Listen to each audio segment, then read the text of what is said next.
where are they coming from? Risking their own lives. Only one thing we know, they always with us fighting for danger. They will never let you down. Don't you lose your hopes now. They will wipe out rage and fire without fear, and they'll light up our future. Don't worry, just believe they will be with you. Ooh. Hey.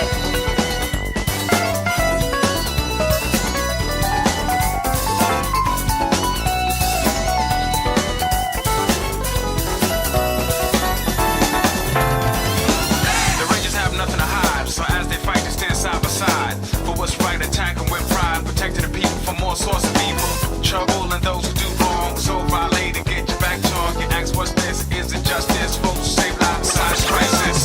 Toughness, riches, and tight wrists, combos, blows down from my wrist. Since the seem never been a set to handle theirs, then proceed to step to the next stage and to a next phase. Giving nightmares like West Graves. So violators, you best make way, cause the running range is here to stay. Don't give up, don't say you wanna cry. Don't forget your smile. Coming in, hold on tight. Power of our teamwork overcomes all.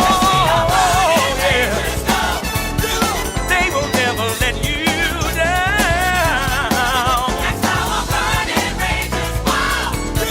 Don't you lose your hopes now.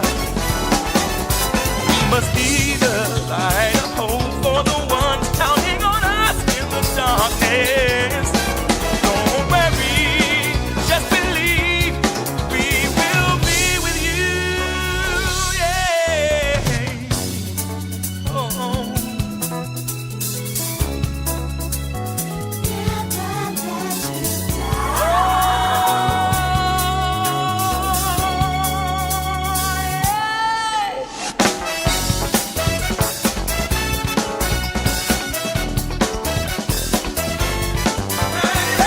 Hello, everybody. Hopefully, I sound all right. I'm on the new computer now, so music loud. There we go. All right, because I'm on the new computer, a few more things I got to set up, but we'll get started soon. I'm gonna do that. I'm gonna focus on that.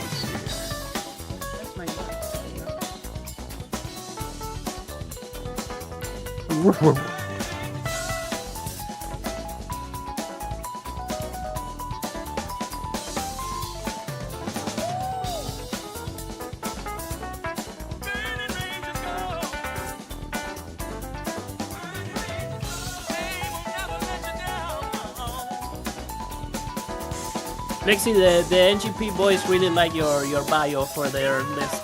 Good. A really good bio. Okay, well, can I just drag and drop this?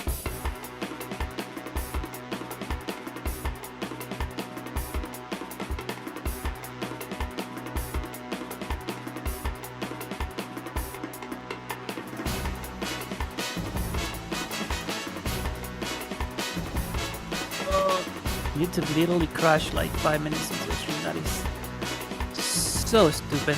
I'm glad we're back, everybody. We're so back.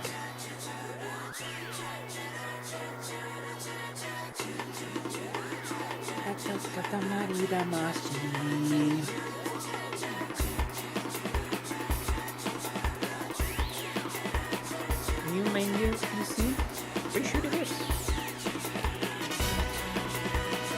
All right. That's a good some good ass songs on that OST. Hey, you guys hear me? Start cheering. You guys hear that? Yum. Mm-hmm. Yes. Chad, can you hear that? Yeah, all right. Oh. No, it's off. A little bit low, I think. Yeah. Hey, you guys hear me? Yeah, it's a little low. I could turn it up. Yeah, a little low. Oh, it's because it's down, turned down. I thought it was at like 100%. And goes up to 200%. No, it was at 50%. Actually, Human. You guys hear me? Oh. Start cheering now! Okay. I think that's about as good as it's going to get. Let me get this other one.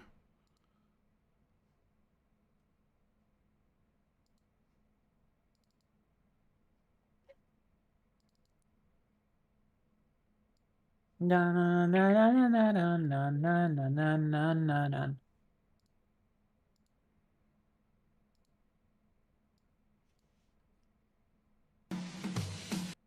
Okay.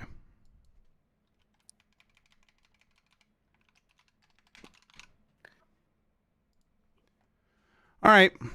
I think we're good. All right, I'm ready.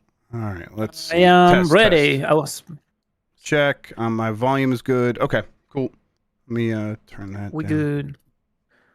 We're gonna try to keep it Yeah. short. No, not Yeah, there's short, just not much Yeah, we going are. on. It's not a lot going on. Make We it snappy. chilling. We chilling, everybody. All right, Mike, you ready? I'll count you in if you are. Yep. All right. In Do it. 5, 4, 3. Hey, you guys hear me? Start cheering now! Yeah, let's get this over with. Yeah.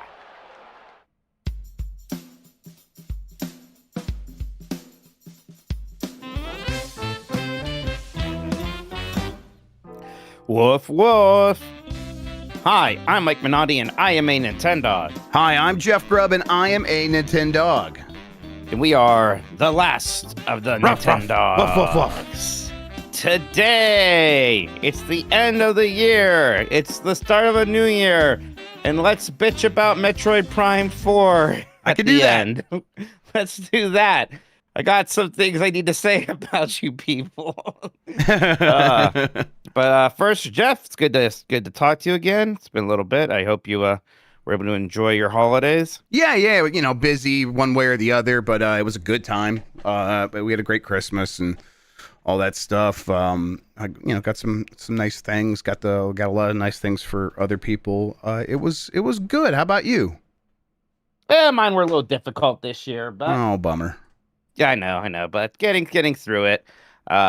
Right. For people to see, like my Penny passed away, and she was Yep. sick during the holiday. So, I'm sorry, Mike. oh, thank you, Christian. So it's just been there's all sorts of things. Like even just before doing this podcast, it's like, oh, always take Penny out right before the podcast, and I was like getting ready to do that. I'm like, ugh. So We're just a lot of adjustments happening. yeah, right like now. when it did happen, we don't have to get into specifics. Like, was it like a difficult like time, like literally like time of day and time of the year? Like, was it on like Christmas Eve or something, or what? I mean, she was starting to get sick like on the 23rd, and then okay, like jeez. was pretty sick on like Christmas, and I Yeah. can't take her anywhere. So it's like the day after Christmas. So yeah, it was just the whole thing. So yeah, it was a bit of a rough holiday, but sometimes it'd be like that, right? Yep, absolutely. And you know, there's always next time, always next year. I think I did end up sending you a present. I don't know if my name was Oh. anywhere on it. If you got something from Roosevelt's, a hoodie, it's probably yet. not there yet. Okay. I'm gonna look. I'm gonna keep an eye out. Okay. For that though, I did get some fun presents. My the one that made me smile the most is my mom found a framed picture of a can of Diet Dr. Pepper, and I was literally drinking a can of Diet Dr. Pepper like I am right now when I opened it. So Oh, perfect. I thought that was pretty good. That's Um, just it's either the universe speaking or just the probability, right? That's just Right. playing the odds. Yeah, Chris got me a Lobster Boys shirt. He got one for all the Lobster Boys. It's just somehow he found like a Hawaiian style shirt with lobsters and beer on it. So we're gonna all put that on and go to the lobster someday. So that'll be nice. He also got me an old Nintendo Power that talked about DuckTales on it. So that's good. Okay. AJ got me a theater is closing around here, and he got an Avatar Way of Water poster from them. So I want to put it in the bathroom because I think it's funny because it says Way of Water, but apparently it's not good to put like posters in the bathroom where the shower is. There's going to be too much the humidity. Okay, water. I But it'd be guess. so funny. Yeah, but I mean, it would probably be fine in like one of them poster case, like, you know, put it into. Yeah, if anybody knows about like waterproof poster frames or something. You just gotta pump that room full of argon. No oxygen allowed. Just hold your breath when you go to the bathroom. I did buy that ridiculous Star Trek Enterprise D Lego set for myself. It doesn't count for like I was thinking 2 about months, it. but yeah, it's that's a big one. Yeah. Yeah, I gotta have that. But gosh, tomorrow is already New Year's Eve, so that's wild and weird to think about. When do we go back to work? When does that happen? Is it like the 5th, the next Monday? I think it's the next Monday. Yeah. Okay. Well, that'll be nice too. I mean, it's been nice to have some time off, but I'm excited to like get back into Myst with Myst 3. Oh yeah. There's some new show. I think we're gonna kind of look at our schedule and see like maybe where we're gonna introduce some new things, switch things up here and there, maybe. Looking forward to doing all that. Yeah, just kind of getting in there and making some stuff happen. Right. But yeah, not much news happening in Nintendo Land or the video game world. I do have Nintendo's list here of games that are coming out in 2026 for Switch 2 and Switch. This is the stuff that they have talked about so far.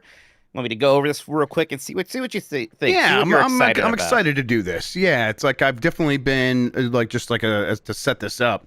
We have the run up to Game of the Year, and a lot of our kind of schedule revolves around that a little bit. So I'm like everything I'm picking and deciding on what I'm going to play kind of has to serve that purpose to some end. Then we get on the other side of the Game of the Year, and it's like when you walk in your house after being dressed up all day and your clothes just disintegrate off your body.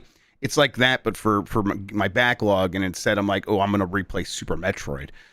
So that's been nice, but I am like okay, time to like maybe look and see what am I going to play next. I already got one of those. I've been playing that Big Hops game, that one that we did that quick look of. That's going to be out like very early next year, and I got final build of that, so I've been playing that. So already I'm like, all right, there's some games coming out, but I always love like, oh yeah, Switch is going to have a bunch of stuff in the next year. Let's take a look at it. So let's plan things as we go ahead. Mike, what do you have for me? Yeah, so the first thing is actually on January 15th is the Switch 2 edition of Animal Crossing New Horizons, and there's like that free update for even the original version of the game as well, a bunch of new stuff. You think you're going to be going back to Animal Crossing New Horizons when this comes out? I'm always kind of in the mood to do that. The question is is this enough of an excuse to do exactly that? Kinda. I think I was hoping we would just get a new Animal Crossing announced, and this kind of feels like a little bit of a stopgap. So I was already in the mood. I might go back to it. Final Fantasy VII Remake Intergrade comes out on January 22nd. We've had some iffy ports on the Switch too. This one, by all accounts, just kind of looking at it, looks really nice, really well done. Yes, people saw this at a bunch of different trade shows, and the reporting was it looked really solid. And this is a great game. I don't know if I'm necessarily looking to replay it myself. I forget if you ever finished the first one. I don't know if you want to go back to it or play this one. I enjoyed. I played a lot of the first one and really enjoyed it. I played some of Rebirth as well. I played a handful of hours. I remember meeting Chadley. Is that his name? Yeah. Well, Chadley's in both of them. He's hanging out. Well, I met him in the second one for sure. Jan's a big Chadley defender. You know? Exactly. And I enjoyed it. I don't know. This might be the ideal place for me to play it if it really does run as well as it should.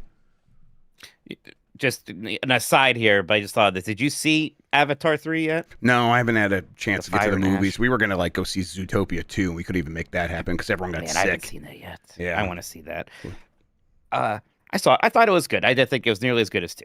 Yeah, that's my expectation. Is probably how I'm going to feel. I mean, 2 is just so kind of he nailed 2 so hard. Yeah. It's bizarrely a lot like 2, I think. I think I could have used a bit more fire and ash. Yeah, sure. I'll just say that. Yeah, it's like, no, we found a new way of water. It's like, that wasn't the name of this movie. What the hell? All right. Dragon Quest VII Reimagined on February 5th. I really do like playing JRPGs, and Dragon Quest games portably. I actually played through Dragon Quest 1 HD2D. I haven't done 2 yet.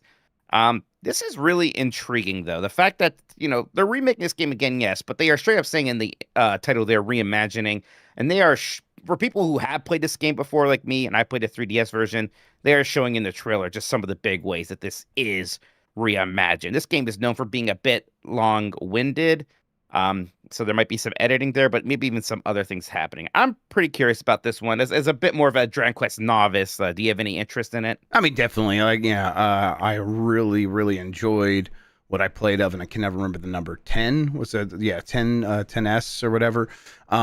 Or was 11. 10 is the MMO we 10 didn't get. Yes, Yeah. 10 is the MMO, right? Yes, 11. I played a lot of 11 and really enjoyed that. And I get the sense that Square Enix has like sort of realized, oh, 11 really popped off with a lot of new people, and maybe everything we do, if we're trying to like sort of reform some of these old games to make them more appealing, we'll do that in a style that maybe calls to that. I would welcome that, although I have no problem with like warts and all kind of seeing what these games were. But my understanding is, like you said, people seem to find this one to be a little bit, it overstates. It's welcome, long-winded, however you want to put it. Yeah, I'm curious about it. I don't know if I'm going to be able to make time for a game like this, though.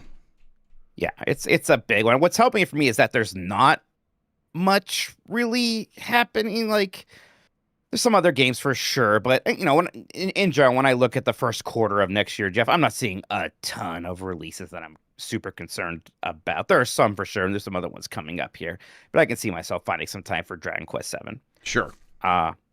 Okay, here's a first party Nintendo one. Mario Tennis Fever comes out on February 12th. We always get one of these. There have been some really good Mario Tennis games in the past, and there have been some pretty forgettable ones. I sure would like to have one of these really hit right now. I am in the mood for a tennis game. Yeah, I think we are. This will sort of set up the sports games for this entire generation, because I think they had a model for sports games on Switch 1, and that model was really nail the gameplay and the mechanics, because all of them really were fun to play. Had like the tennis game was like a straight up fighting game. It was really well thought out. It was excellent. And then the structure of the game around that is going to be lightweight, and then there's going to be more stuff released, like basically held back to release as free updates in the weeks and months afterward. They did that for all the sports games for the most part, the Mario sports games. I think it'd be weird if they did the exact same structure again with this one. This is an opportunity to sort of reassess and reflect on the criticisms against the Mario sports games recently. And I hope they do that. And I hope this one's like, I'm not expecting Camelot RPGs anymore from these games, Mike. All I want is a really solid sports game that's not going to get in its own way and trip over its own dick. That's all I want. Yeah. There's some kind of adventure mode. It's going to launch with 38 characters, which is more than the series has ever had. So, hopefully those concerns about these games just not launching enough content won't be as much of a problem this time. It's weird. It's also just weird watching this trailer. Like, oh right, yeah, new DK is in this. You have the new DK design. That is just here to stay. Yep, excited about that.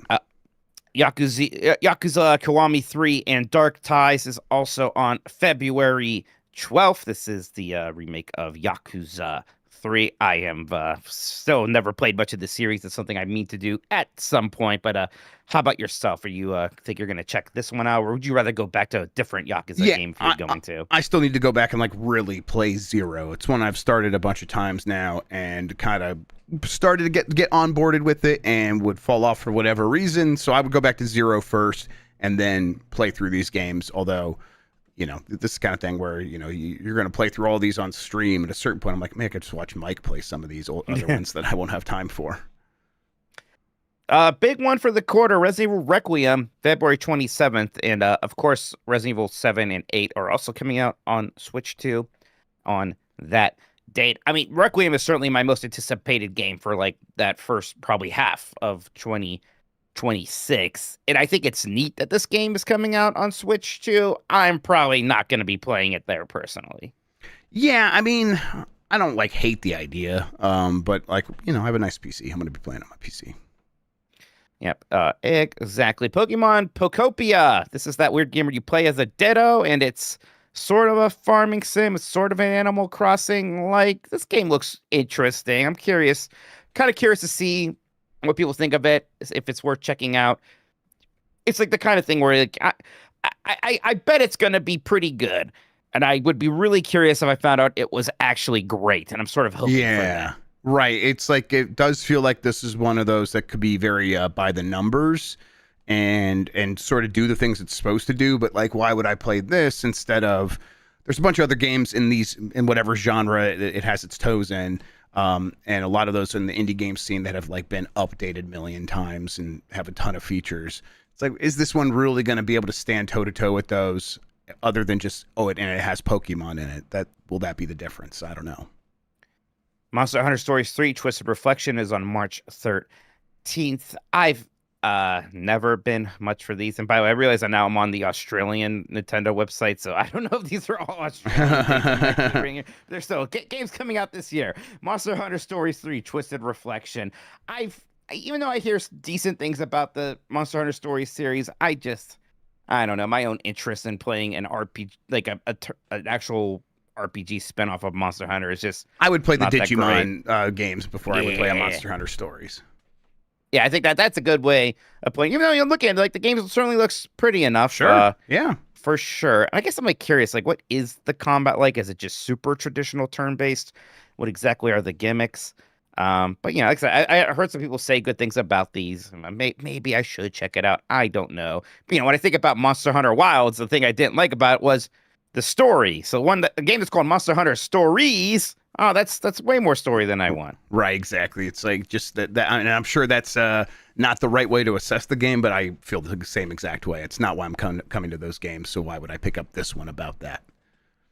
March 27th, 007 First Light, which it's coming out on Switch too. Is that also that's in April now? Is that's that date now? I was about to say that already sounds too early to me. Well, so it got delayed once. This is one of the things that's happened. I think this happened since we went on break. It was going to come out May 27th now. May 27th. It was supposed to come out in like February, and then it kind of went to the day, which May 27th. It was going to come out that week beforehand. Grand Theft Auto 6, May 26th. Well, that got delayed. Now there's a big gap in the schedule. And if you were trying to rush to get your game done before Grand Theft Auto 6 came out, well, now you could sort of give yourself until spring. This game always seemed like it needed a little bit more time. Not that I think it looks bad. Just it looks like a big game from a studio that hasn't done something exactly like this before. And they're going to want to have as much time as they possibly can to polish it. Every time I see it, I get excited. I don't think it's going to come out and be a 9 out of 10. I think this is going to be a high 7, low 8. But I think it's going to set them up for a second game that will be very, very good. Yeah, I do. I wonder if it's going to be even as good as Indiana Jones and the Great Circle. And part of the problem is that I like Indiana Jones a lot more than I like James Bond. I've never been a big Bond guy, but I like the studio a lot. So that's really where my excitement is. That's how we got Indiana Jones, right? Spielberg is like, I want to do James Bond, and George Lucas is like, I have something better. Right. Like they're on like a beach vacation as Star Wars was coming out. Like that's how we got Indiana Jones. And they're right, it was better. Yep. Tomodachi Life, Living the Dream, apparently set for autumn 2026. It's that far away. That trailer was just so wild that I can't help but be interested in this, even though I really didn't spend any time at all with the first Tomodachi Life. I think you're looking forward to this one quite a bit, though. Oh, yeah. I love Tomodachi Life. Just it is a weird game. Those trailers do a good job of capturing the spirit of it. It's a little playground, a little terrarium where little Miis kind of are living their lives, and it's all the fun of the interactions between them and the weird things that they can do. And it's kind of good, like one of those good for all ages. My kids really got into the game recently, so I'm looking forward to this. All right, chat's saying spring, actually, for Tomodachi Life. I think that's right, choose to believe them. Yeah. Let's choose to believe them. Super Mario Brothers Wonder is getting its Nintendo Switch 2 edition, plus the Meetup in Bella Bell Park. Yeah, Bella Bell. And this one's a little interesting. Like, this game looked really good already. I'm not so sure how much it's going to benefit from a Switch 2 edition. I'm sure it'll look crisper. Right.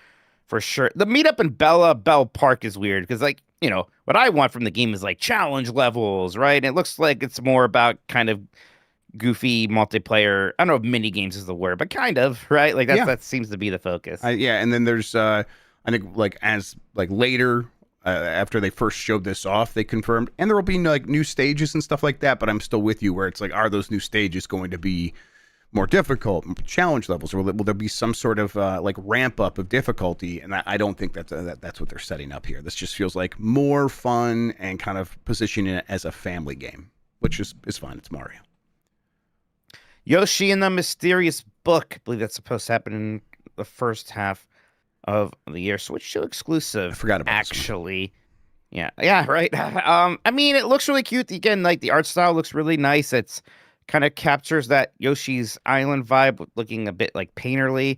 But it does once again look like, yeah, they are targeting that young audience here. The gameplay will probably be very simple but cute. I have my expectations in check for this one, I think, after being disappointed by so many 2D Yoshi games recently. Yeah, I mean, I think this is always going to be a wait and see series now, and waiting and seeing is usually led to be like, okay, and now I know this one's okay to skip, and I hope that's not what happens here. I mean, Yoshi's Island's one of my favorite games of all time, but I'm far beyond a world where I am expecting any of these games to really be a successor to Yoshi's Island. Nintendo's tried that multiple times.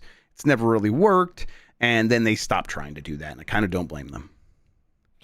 Fire Emblem Fortune's Weave coming out at some point Yeah. in 2026. This is a big one. I'm really curious because we kind of had a tale of two different Fire Emblem games on the Switch with Three Houses and then the Engaged.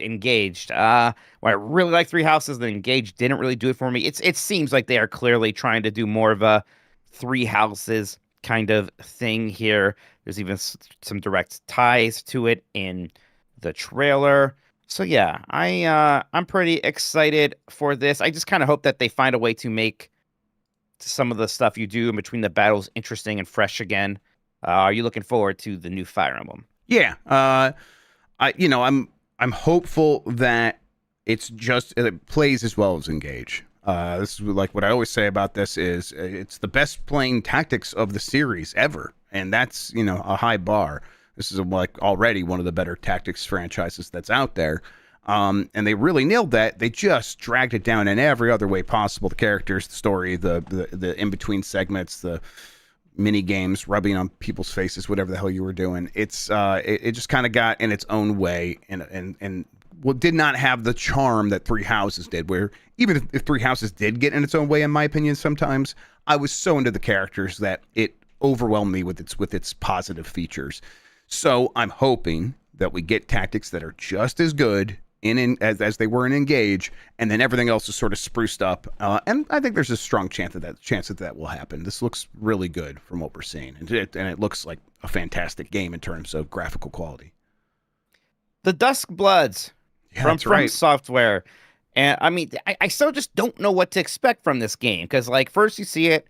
It looks like it's basically going to be Bloodborne 2, and then they're like, it's a multiplayer game. Like, oh, directed by Miyazaki, right? Like, Miyazaki is directing this one. I'm like, okay, well, now my expectations are maybe high again.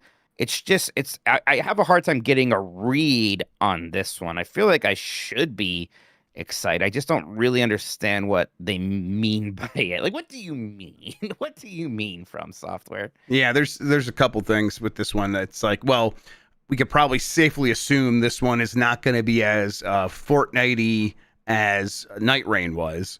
Right. So it's not going to be that kind of multiplayer game. Extraction shooter, baby. Let's So go. what is it? Yeah, I think there's a chance that it's very extraction-y, where it is like single player up until you come across someone else, and then suddenly it's this multiplayer game where you have to like navigate interactions with other players. But in the way a lot of people do play Arc Raiders, it's like a single player game. It'll probably be even more so than that. But this is just speculation. We really don't know.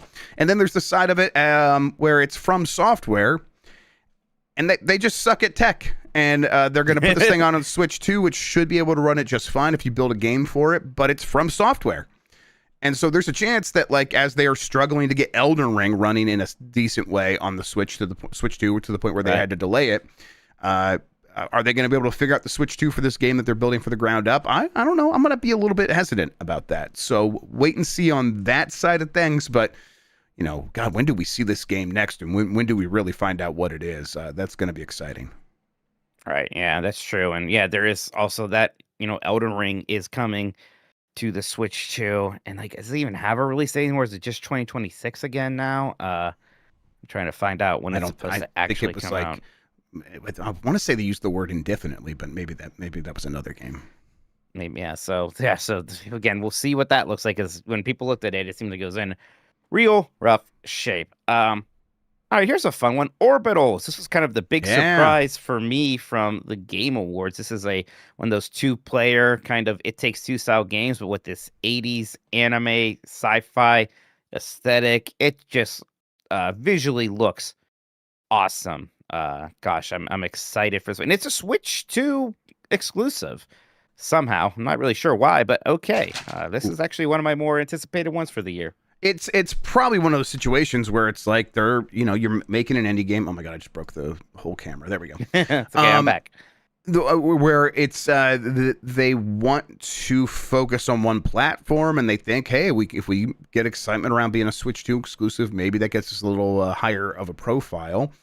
And I think they're probably right, where I'm paying attention to this game more because it's a Switch 2 exclusive, although it helps that I just think it looked fantastic. So yeah, I hope it's as good as the other games in this genre, which I did not think this was really going to be a genre. I thought it was just going to be Joseph Ferris games, because who else could justify targeting an audience of like just people who are going to play co-op?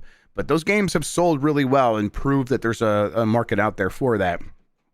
Other people are starting to pay attention to that and pick up on it. And I think this one has a real strong chance of standing out and being very awesome. We talked about Indiana Jones: The Great Circle, and that's coming to Switch 2 next year as well. I did like that game a lot. I never heard great things about that DLC that came out. No, it kind of just came and went. I still kind of might want to check it out just because I really enjoyed that game. I want to spend more time in that world, but I wouldn't do so with high expectations for, what was it called? The Temple of Giants or something like that? I don't know. Yeah, something like that. But interesting. Another Xbox game coming to Switch 2 there. It seems like that game did well. It's hard to get a sense of how well it did. I imagine this will open up to a few more sales. Nothing crazy. I don't think this is going to sell millions of copies on Switch 2. Did it ever make its way to PS5? I think it did, right? Yeah, that did. They announced that. I think that happened. I know they announced it, but I couldn't remember if it happened. I think it did. I don't know if that happened yet, actually. Yeah. I mean, either way, I'm sure that game did pretty good. I mean, it's the word of mouth on it was very positive, very strong. Did you see that Pikmin 3 Deluxe got leaked as a Nintendo Switch 2 edition? Yeah, and I hope that's right, because I haven't played Pikmin 3 yet, actually, after loving 4. So even though I would have guessed we'd get 4, but yeah, sure, give me 3 Deluxe. Deluxe, I suppose you would call it now, right? Yeah, whatever. And that was kind of the big ones, at least the ones listed on this website, and we are expecting more Switch 2 editions. It'd be weird if we didn't get any of these Monolith soft games, especially Xenoblade Chronicles X. I'm shocked that hasn't happened already. You think we'd be getting some Switch 2 editions of those. But is there anything else you're expecting to see from Nintendo? Like, clearly this can't be it. There's got to be some more heavy hitters coming out, even smaller things. I mean, yeah, in terms of smaller things, it does seem like they have quite a bit, but they probably will have more. I don't know. I think the questions I have are mostly around the bigger stuff. What does the Zelda game for next year look like? It is the 40th anniversary for Zelda, so we should probably expect quite a bit. Without expecting necessarily the next mainline game, but yeah, I know what you mean. Like, there's always been something. So is it just here's Twilight Princess and Wind Waker finally? Right. Is it? I mean, multiplayer thing. They did the Mario 3D All Stars right for its anniversary. And I could see them doing something similar, and that's where we finally get Twilight Princess and Wind Waker. Yeah, with the Wind Waker. It's maybe still weird that they wouldn't just sell those games separate, but maybe they just put them in a package, and that's why we haven't gotten them up to this point.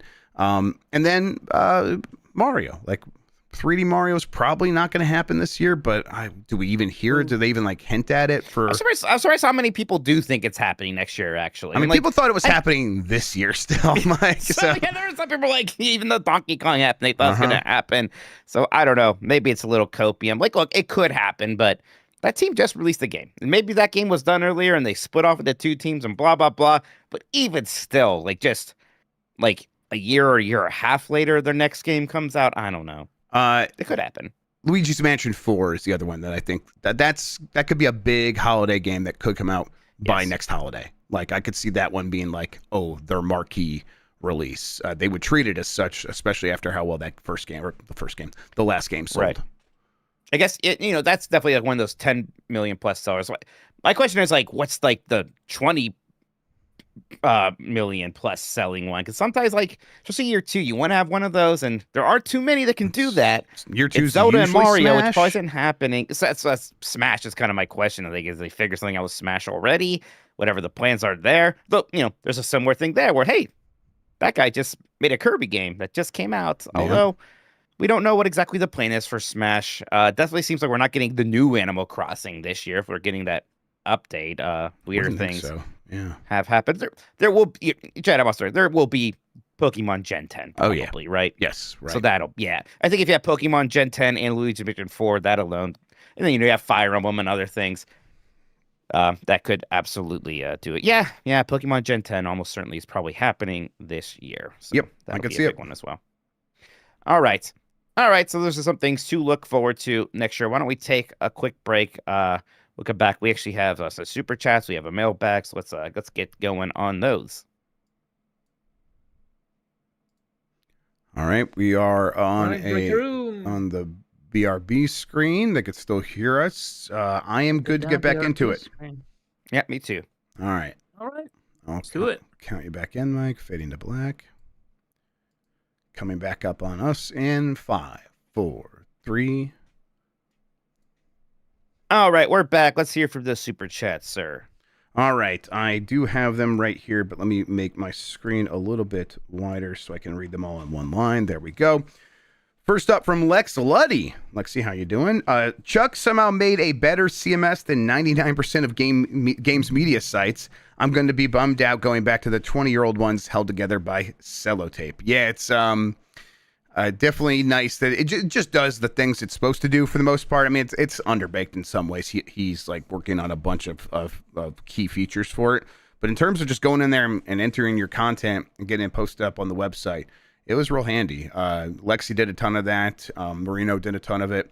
I posted I entered my own just because I want to get used to using the CMS. It was very painless. I also like that it saves after basically every letter you type. So it's like, okay. Yeah, that's good. I can feel pretty good about even typing into the CMS. That's good. I know Lex hates this about me, but I've always written directly into the CMS. I didn't this time. I got insane. I definitely I like because Dan's got all of his in his Google Docs. So whenever he wants to search something he's written about in a review, he just goes to his Google Docs and searches all of them. I'm like, sure. I wish I had that. I'm not gonna change though. I'm gonna keep writing the CMS. That's just how I am. Yeah. I haven't dug in there too much yet, but I will have to. Hey, did you write your top 10 yet? Yes. Yeah. I did over the weekend. I got it submitted on Sunday. So Sean was officially the last person to submit their top 10. Hey, congratulations, Sean. Yep. Let's see here. From the Realist Boy. I always kick off the new year by deleting YouTube watch history and watch the Super Metroid Any% world record. What on thing do you do to ring it in? Does that actually accomplish anything? Deleting your YouTube watch history? Does that reset the algorithm?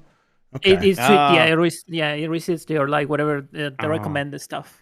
I think my algorithm is pretty good right now, actually, because I watch 3 things basically, cooking, video games, and then art restoration and things adjacent to that. So it's got me understood right now, actually. I'm surprised how good it is because my account is on the TVs and all this stuff, but it's whatever the kids are watching on the TV does not affect my YouTube algorithm on other devices. It's really smart about we know it's you on your phone.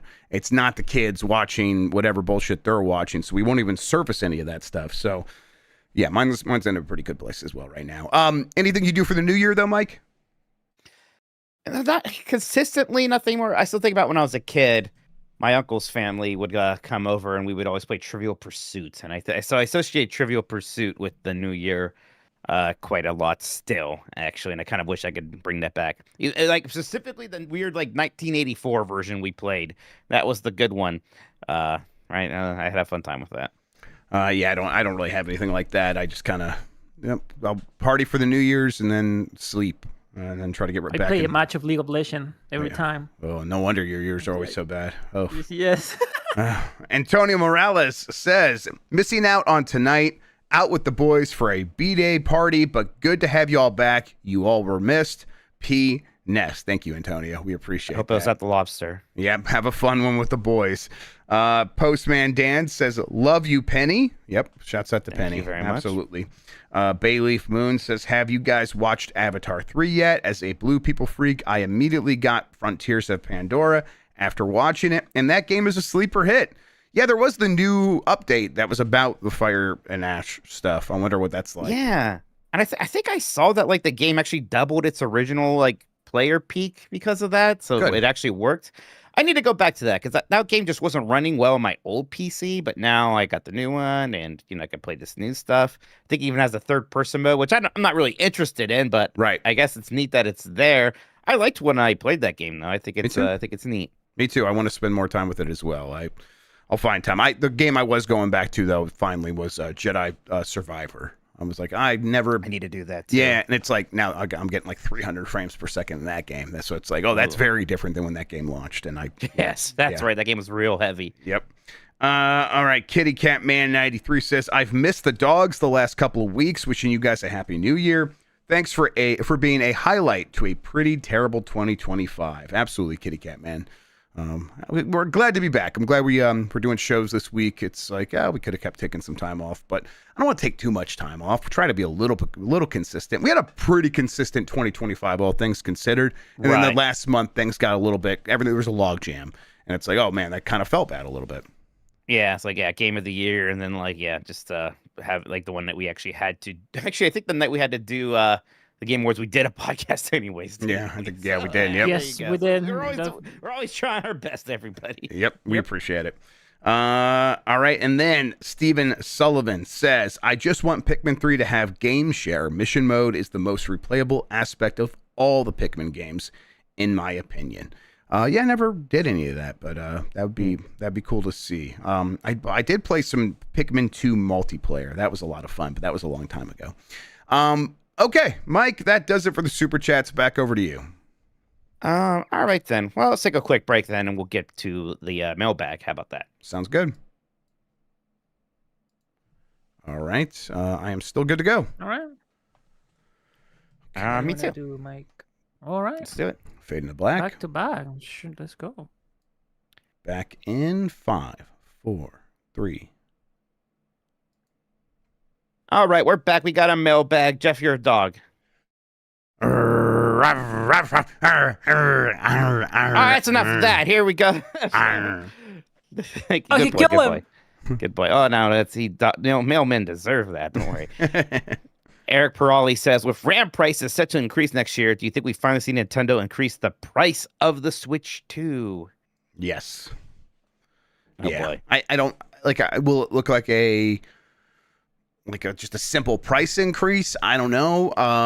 I think probably what will happen is they will reintroduce a bundle at like $520 or $530 or something like that. Because the Mario Kart bundle, this is another thing that's kind of happened. They did say like, oh, that is going away.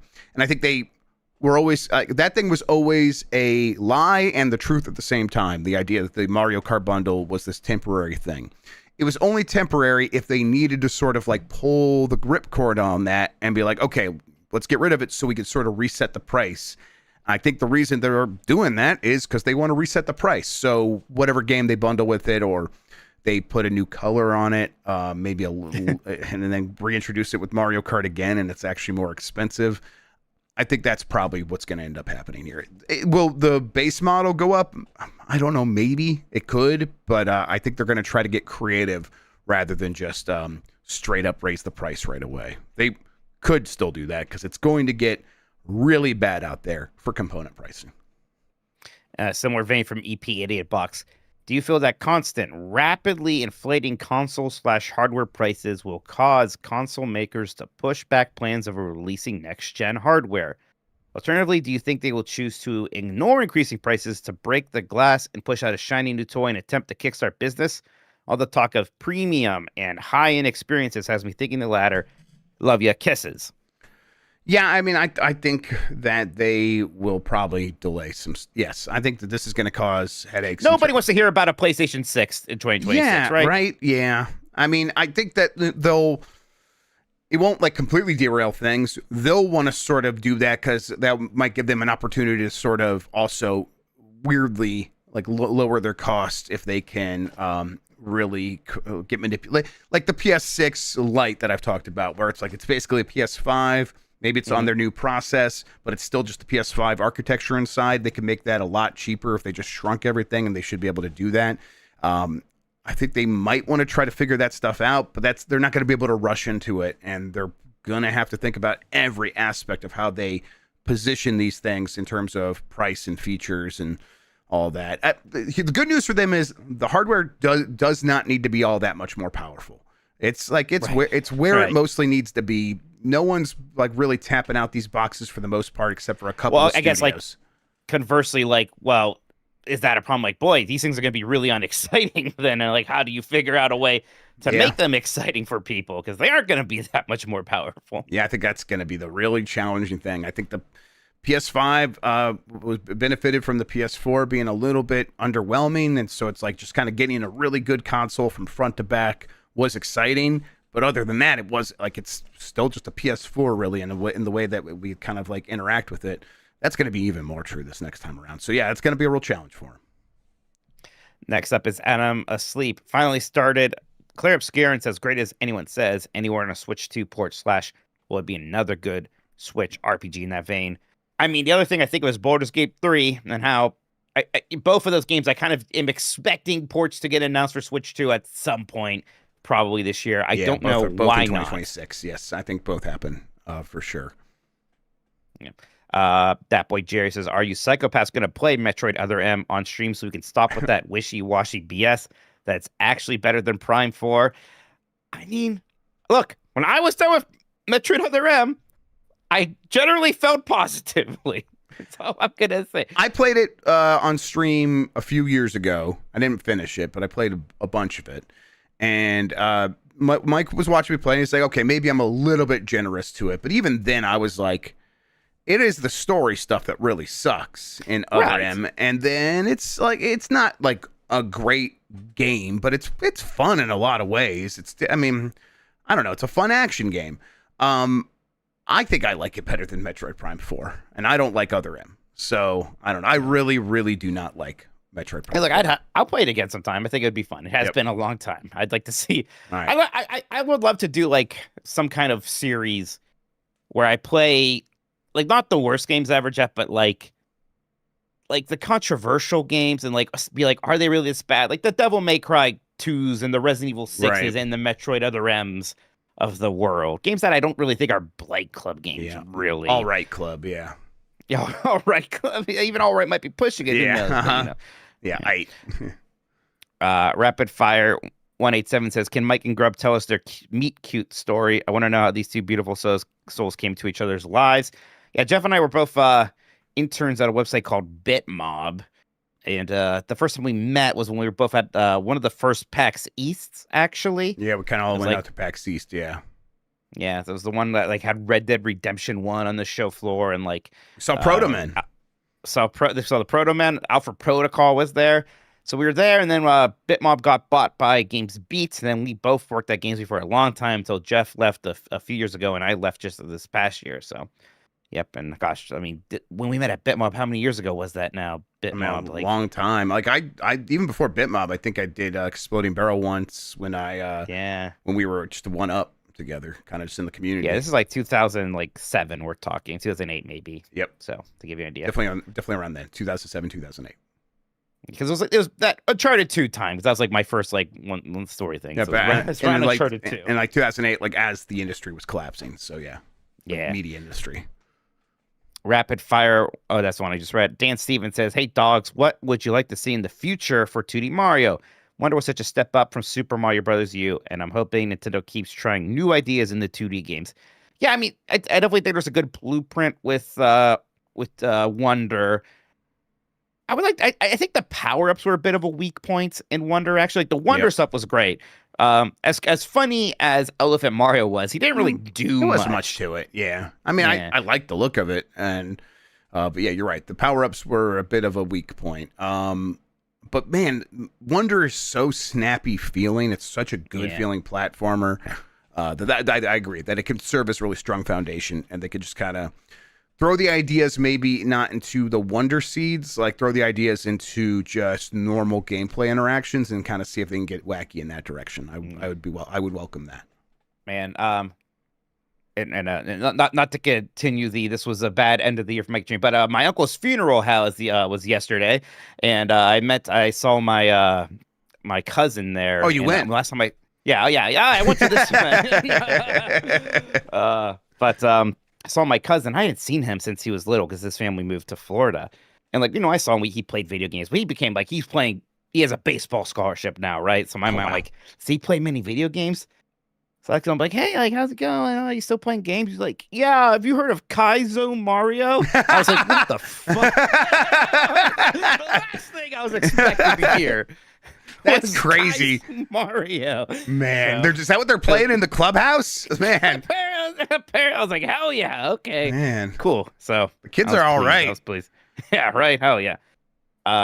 Nintendogs says, Happy New Year's. I hope you both had a good holiday. My question, how often do you return to slightly older games after they got new DLC or new updates? Been eyeing that new Pikmin 4 update since it took place and just haven't had time due to other games activities. I'm just curious if this is a problem other people commonly have.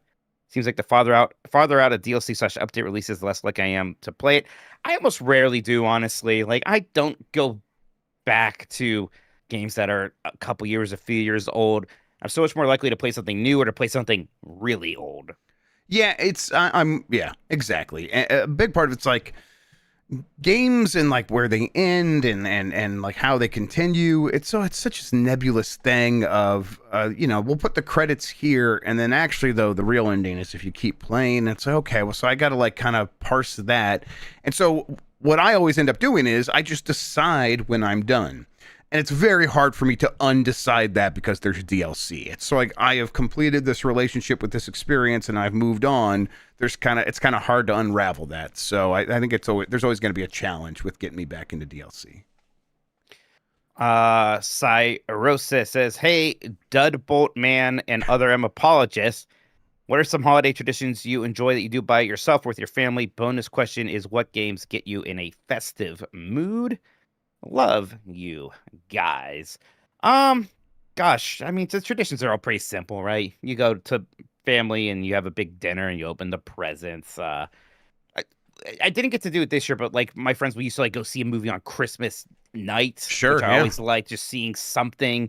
And I have weird memories of weird random movies. We see Life Aquatic the one year when that was new. The one year we saw Pitch Perfect 3 because everything else was sold out. And I had not seen Pitch Perfect 1 or 2. And that was real fucking weird. a pretty good time. Stuff like that. Games. And again, I'm usually just kind of playing whatever I'm playing. Obviously, there's stuff like Christmas nights that's going to make me feel very Christmassy because it's a Christmas game. Yeah, it's any sort of 32-bit, 64-bit game. For some reason, that just being a kid in that time, I associated new games with the holidays. So those entire generations were going to be the kinds of games that get me kind of in a festive mood. And then in terms of sort of traditions, my favorite one is always going to the hibachi. We usually try to do it on Christmas Eve. This year, again, everyone was sick and there was a bunch of other stuff. So we went the day after Christmas, but we still got to go. And I take the family and I take the extended family out and I just kind of buy everyone dinner. And it's a nice thing. I just really enjoy doing it. So yeah, hibachi's also just delicious. Go get a filet mignon, rare, and they have a lot of fun. He squirts the sake at your face. It's a great time. Yeah, the fried rice there tastes better than any other fried rice for some reason. Yep, and fried rice is great. And you're right, it's especially great at hibachi. Volmat says, Game Mess or Giant Bomb Dollywood trip in 2026. Go during the summer and add on the water park Splash Country. Boy, I would like to go. I was actually looking at the 2025 Golden Ticket Awards, Jeff. These are the awards for the theme park and amusement park industry. And Dollywood was ranking high on a lot of things. And not just for best coaster and things I don't care about, but theming and most beautiful park and stuff like that. All right, let's go. Yeah, I would love to go. I love Dolly Parton. I think she's great. I've not ever really considered Dollywood all that much, but you're right. It's popping up more frequently in not ironic positivity. People are just no, it's great. I'm like, oh, okay. I kind of thought it was a punchline, but I was wrong. It won the award for best guest experience. So, All right. how about that? It's got to count for something. Yeah. Next up is from Ali Miracle. Says, thank you for paying your lip service to Sonic Crossroads. Your check is on the way, Sean. Happy New Year's, boys. Heart.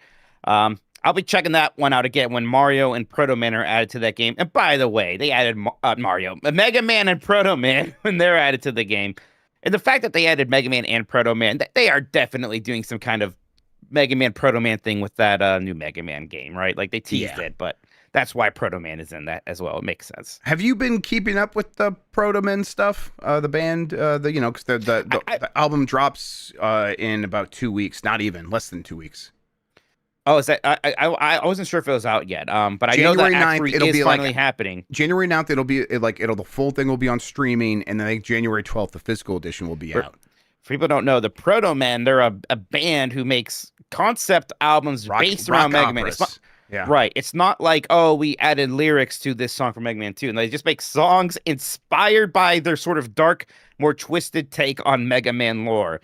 And Act 1 was great. Act 2 was an absolute banger. And like it's taken 15 years or something, but Act 3 is finally coming out. So, and a bunch of those songs are out. They're fantastic. So I've been really getting into it. But I saw TikTok. This is what got me into it. This lady talking about like my niche fandom is losing their mind because the last song came and someone died and everyone's like, oh my God. And like, we're like, but then there's like this underground that believes when the album fully drops on streaming, there's going to be a secret track that like undoes it or like continues the story. And I'm like, okay, I'm ready to go. God, that's some good fucking music, the Proto Men. That's good. I'm glad because I kind of thought I was worried I was going to have a unhappy ending. Like it was just never going to come out, right? Or come out be bad. It was going to be a Chinese democracy thing. Yes, right? Sounds like for the most part that people are happy and that and they've delivered, at least in terms of the quality of the music. And then we'll see how the lore gets settled out here if this secret track theory is real. Cool. Lance says, since the game got delayed to next year, I thought to ask, are the Nintendogs ready to be parcel and letter delivering, bike stunt performing raccoon dogs when Tanuki Pond Summer finally does release? Yeah, I remember this thing. Yeah, it doesn't have any kind of set release date yet right now, but okay. Yeah. It's a game with grinding. I'll be interested, right? Right, exactly. It's got a strong look. I like it. Prickly Pete says, just finished Metroid Samus Returns for the first time in an attempt to get the taste of Metroid Prime 4 out of my mouth. Where do you fall on Samus Returns versus another Metroid 2 remake? I've actually never played another Metroid 2 remake. I really need to. I'd like Samus Returns. It's certainly not one of the best Metroid games. It's not one of the worst Metroid games. It is one of the Metroid games. Yeah, I think I prefer another Metroid 2 remake, but Samus Returns is a perfectly acceptable way to play that game. They're very different. The remake, not another 2 remake, but the Samus Returns adds some stuff, streamlines it. So it's kind of worth playing both. Yeah. I think absolutely that's the right way. So that's something I should do soon is play the another Metroid 2 remakes. Maybe it's really good. I have a file if you need it. Yeah. Pussman Dan says, what's your favorite public domain / stock sound effect? I really like that one pot breaking sound that's in everything. Yes. Like we broke one pot ever and recorded it, and now that's every pot breaking thing ever. That's great. Yeah, that joke continued into Wet Hot American Summer, where they use the movie version of the pot breaking sound for any time anything falls, and it gets me every time. There's how do you feel about the Wilhelm scream these days? I still go the Wilhelm scream when I hear it, but it's you got to use it very sparingly because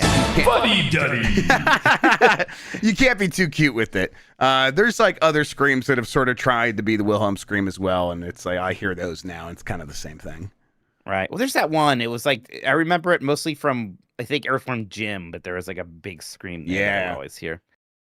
Low Rule says, of the Giant Bomb crew, who's the one who most amps up for the camera and who is most themselves even on camera? You're kind of always you. Like, you're just always... But you might turn it down for the camera a little bit. It's like... You're right. You got to hold back the real raw, Mikey. You guys should hear the unhinged shit I say right before we go. Yep. I don't know. We'll make him cancel right away, so we can't have that. Chuck was very much just himself when we were recording Game of the Year. I mean, I don't. That sounds like they're like being phonies, but like Jan amps up a little. I think, which is fair to say. Right, he hosts. Right, he's a host. Yeah, he's a presenter. Yeah, exactly. Yeah, exactly. Yeah, you're a complete phony for sure, Jeff. Though I wouldn't have it any other way. Goddamn phony. Right. I'm a hateful person when I'm not on camera. So I agree. Yep. It the Staff says, following the introduction of the GameCube and Virtual Boy on NSO for the Switch 2, what other consoles do you think Nintendo will add before this generation is said and done, and which do you think is the next one up? I mean, we're basically at a point where if they want to add anything else, it's got to be like Sega or TurboGrafx. I think there's no other Nintendo systems we can reasonably expect now that we have GameCube and Virtual Boy. They're not going to put Wii on here, right? No. I mean, I guess they could. The Wii's not that different from a GameCube. Yeah, I'm like, my pet theory right now is the next time we get Wii, it'll be a micro console. They will sell a standalone Wii with Wii Sports and a couple of other things, sell it for $125, and they'll sell millions of them. I would, if it was like Master System, Saturn, or Dreamcast, I would love all of those. Somehow Dreamcast seems more likely than Saturn. Yeah. It's easier to emulate, right? Is that right still? I mean, Saturn's, is much better than it used to be, but it's probably something. There's like been some improvement of Saturn emulation on the Switch specifically, but I wonder if that was just like one publisher that had that emulator. But I think that the reality is also like there's a ton of Dreamcast games that were released internationally.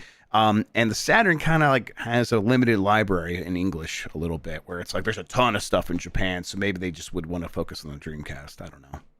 You think they do DS somehow? I think they're going to try to figure out DS, yeah, but I don't know what that looks like. Mm-hmm. But they did Virtual Boy, so they'll try to figure out DS. Right, did Virtual Boy. I would love TurboGrafx. We had TurboGrafx on the Virtual Console, and that system was popular in Japan. Yep. So I don't know why not. So was the Saturn. Saturn was popular in Japan too, though. And Master System, I would like that. I don't know how many other people would care, but I'd be down for the Master System. Yeah. Big Tony says, my dogs, hope you had a good break. What 2025 game you love came out that got absolutely no love? For me, it was the 3 Ninja Gaiden games. Like, it was everything I want to remake, come back, and sequel. Everyone was just like, yeah, that was okay. And Grubb absolutely convinced me to buy Baby Steps. No idea when I'll get to it, but the way he talked about it, I just had to buy it. Also, Bears are NFC North champion. Suck it, Grubb. Suck it, Sean. Good, better, best. Yeah, I do feel like those Ninja Gaiden games were a little underappreciated. Yeah, I agree. Like 4 was really good in a brand new game. The 2D one was good. I guess I kind of get it. But even as somebody who's really looking forward to Shinobi, I'm a little surprised that Shinobi is getting so much more attention than Ragebound is. Yeah, I think Ragebound is maybe a little bit more familiar than what Shinobi ends up doing, which is, again, a 2D like sort of adaptation of a 3D character action game. Yeah. And we haven't had a ton of that exactly. So Shinobi feels fresh. Even though I think I still prefer Ragebound just a tiny amount. I love both those games. For me, this is like, it's Roadcraft, but like that's always going to be the case. Although, Roadcraft is one of those games, and it's from like the Spin Tires and the Mud Runner, Snow Runner games that has a huge audience that like pays attention just to those games, and so it's just like a niche off to the side. So it's not going to get attention in this circle necessarily. I was a little surprised how both of those Obsidian games seem to be kind of just set to the side. Yeah, I thought they were both good. Like with Avowed, I was probably like, I guess this doesn't have enough of the kind of role playing stuff that people want in one of these. But then Outer Worlds 2 had a lot of that, and people were still just kind of like, well, it's not exactly like a Fallout, or I don't know, they felt different to them, or they said not written as well, and I'm still a little skeptical if that's actually true. I don't know, maybe it's not, but I was a little surprised that those games weren't embraced by some larger community than they were. I think that's one that like get a little bit of space from it. People come back to it in the next couple of years. It gets released on PlayStation, gets released on Switch, and then people start going like, "Oh, there's a lot of fun stuff here," and a softer sort of approach gets taken to it, and it has a better chance of sticking out at that point. Always Be Clothing says, now that Mike's Metroid opinions are likely throwing you all back into Slammer, what theme will you pivot the podcast to for 2026? Happy New Year, doggos. Hey, look, on giantbomb.com. That game has a 5 out of 5. That's we own that site. So So, you know. uh-huh. They took that review and put it in their marketing. So hey, you're welcome, Nintendo. Yeah. But yeah, maybe I don't know. Maybe we should do. We should switch anyways. Maybe it'd be last of the TurboGrafx. Okay, sure. All right, last of the Wonder Swans. Yeah, Last of the Swans. Last of the Swans. Yeah, it just opens with like the line of Adam Sandler. We look at that swan. We just play through the entire. How many games could possibly have come out for the Wonder Swan? Right? We could just go through them all. It's probably gonna be surprising. Cool. Yeah, the surprising amount, but like they're all just like weird 2D fighting games. Right. Next up is Screaming Mad and Happy New Year, Jeff. Will still look like Knuckles in a 2026 Grubb. And Mike now sides with the Where's My Wife, who's crowd Minotti. Do you two have any retro gaming New Year's resolutions for 2026? This year I looked to play more SNES, Genesis, and PS2 games and beat plenty in each library, and now aim to play more N64, GBA, GameCube, more PS2 games, and 360 era games. I just want to play more retro games this year than I did last year. Yeah. There was a lot of new releases, and even just looking at this first half of the year, I'm just not seeing as many that like I feel. There's plenty of games I'm going to play, but I don't think I'm going to be. What were we thinking last year, though, right? It was like, oh my God, Monster Hunter's going to be here. Then this, then that. It was already feeling overwhelming before we even got any new games announced during 2025. Right. And I'm not feeling overwhelmed. So there's like some big ones I want to get to kind of soon. Like I've been wanting to play Threads of Fate really badly. And there's some like games that I bought recently that I probably need to actually like play, like Stinger or these big Saturn games. I would like to do more Saturn stuff because I bought Burning Rangers. I still have Panzer Dragoon Saga. I should definitely play through that. So, yeah, plenty I want to do.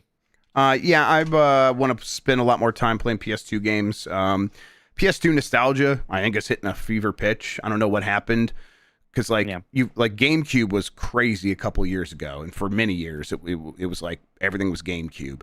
And it always felt like, where are all the PS2 people? And I just think a lot of normies will come and be like, no, yeah, there's millions of us, and we're all feeling nostalgic about it, for whatever reason, about 5 years after the GameCube stuff happened. So I'm like, oh, yeah, it'd be fun to sort of go back and check out a ton of games that I missed on that system and kind of be able to enjoy some of the content of people looking back on that. And, whenever random tech talk I see about PS2, being able to enjoy those even more. And then the very specific goal that I want to do is I want to get Skies of Arcadia back up and running. When I was emulating that, ran into some weird bug where the shops wouldn't work. I want to see if I can rescue that save, take it over, put it on my Magic GameCube, and just play it on the site because that'd be a lot of fun. So I'm going to try to get that done early in the year. Miyamoto says, if you could kiss one Pikmin, which one would you kiss? Yellow's kind of got sharp features. Fuck. I think it's the blue Pikmin. I think the blue Pikmin is their wet. Yeah. I want to kiss their wet lips. Chad Gonzalez says, hey, Jeff, just found out wife is preggers with number 2. When can I expect the kiddos to start playing together so I can finally get back to gaming? Now, Jeff, my assumption here is that actually when they start playing, it introduces a new host of problems that they will be happy to tell you about. Yeah, it's not like all of a sudden they like start taking care of each other's like needs. It's like, no, they just infuriate one another and constantly create fires you have to put out. Yeah, listen, they'll start playing together pretty early, though. Like, when that thing's 1-2 years old, you're going to have a lot of, like, immediate, like, oh, they're just hanging out together. But in terms of, like, playing games together, you're a ways off from that, for sure. James Pye says, Kotaku published a story today saying that the 3DS resellers market is exploding on eBay right now. Do you think Nintendo has any plans to launch DS or 3DS games for the Switch 2 Online Classics library anytime soon? Happy New Year. Again, like DS, like maybe it's weird how you figure that out. I almost wish they would just like make a new system that just like had a bunch of DS and 3DS games loaded on it. And you still had the 3D feature. They would never do that. No. But boy, I would pay them. I would pay a lot of money just to have something nice like that. That's why the market for things like that, the Thor, is so big. 3DS and DS nostalgia is very big right now, and these are things that are a lot harder to just emulate on anything. But boy, I would kill to find some time to go and play Link Between Worlds again yeah. or something like Yep. that. What a So good many game. good games on there.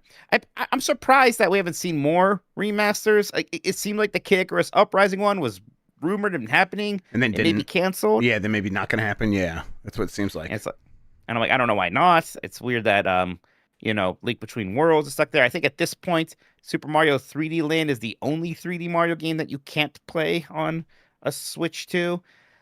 So yeah, there's a lot of games still stuck on the 3DS that are very good. Yep. I want to say maybe still get a 3DS and hack it. It's just fantastic. What a good time. But I guess they are probably very expensive right now. I just don't know if they're going to go down in price anytime soon. I think it's just going to keep getting worse.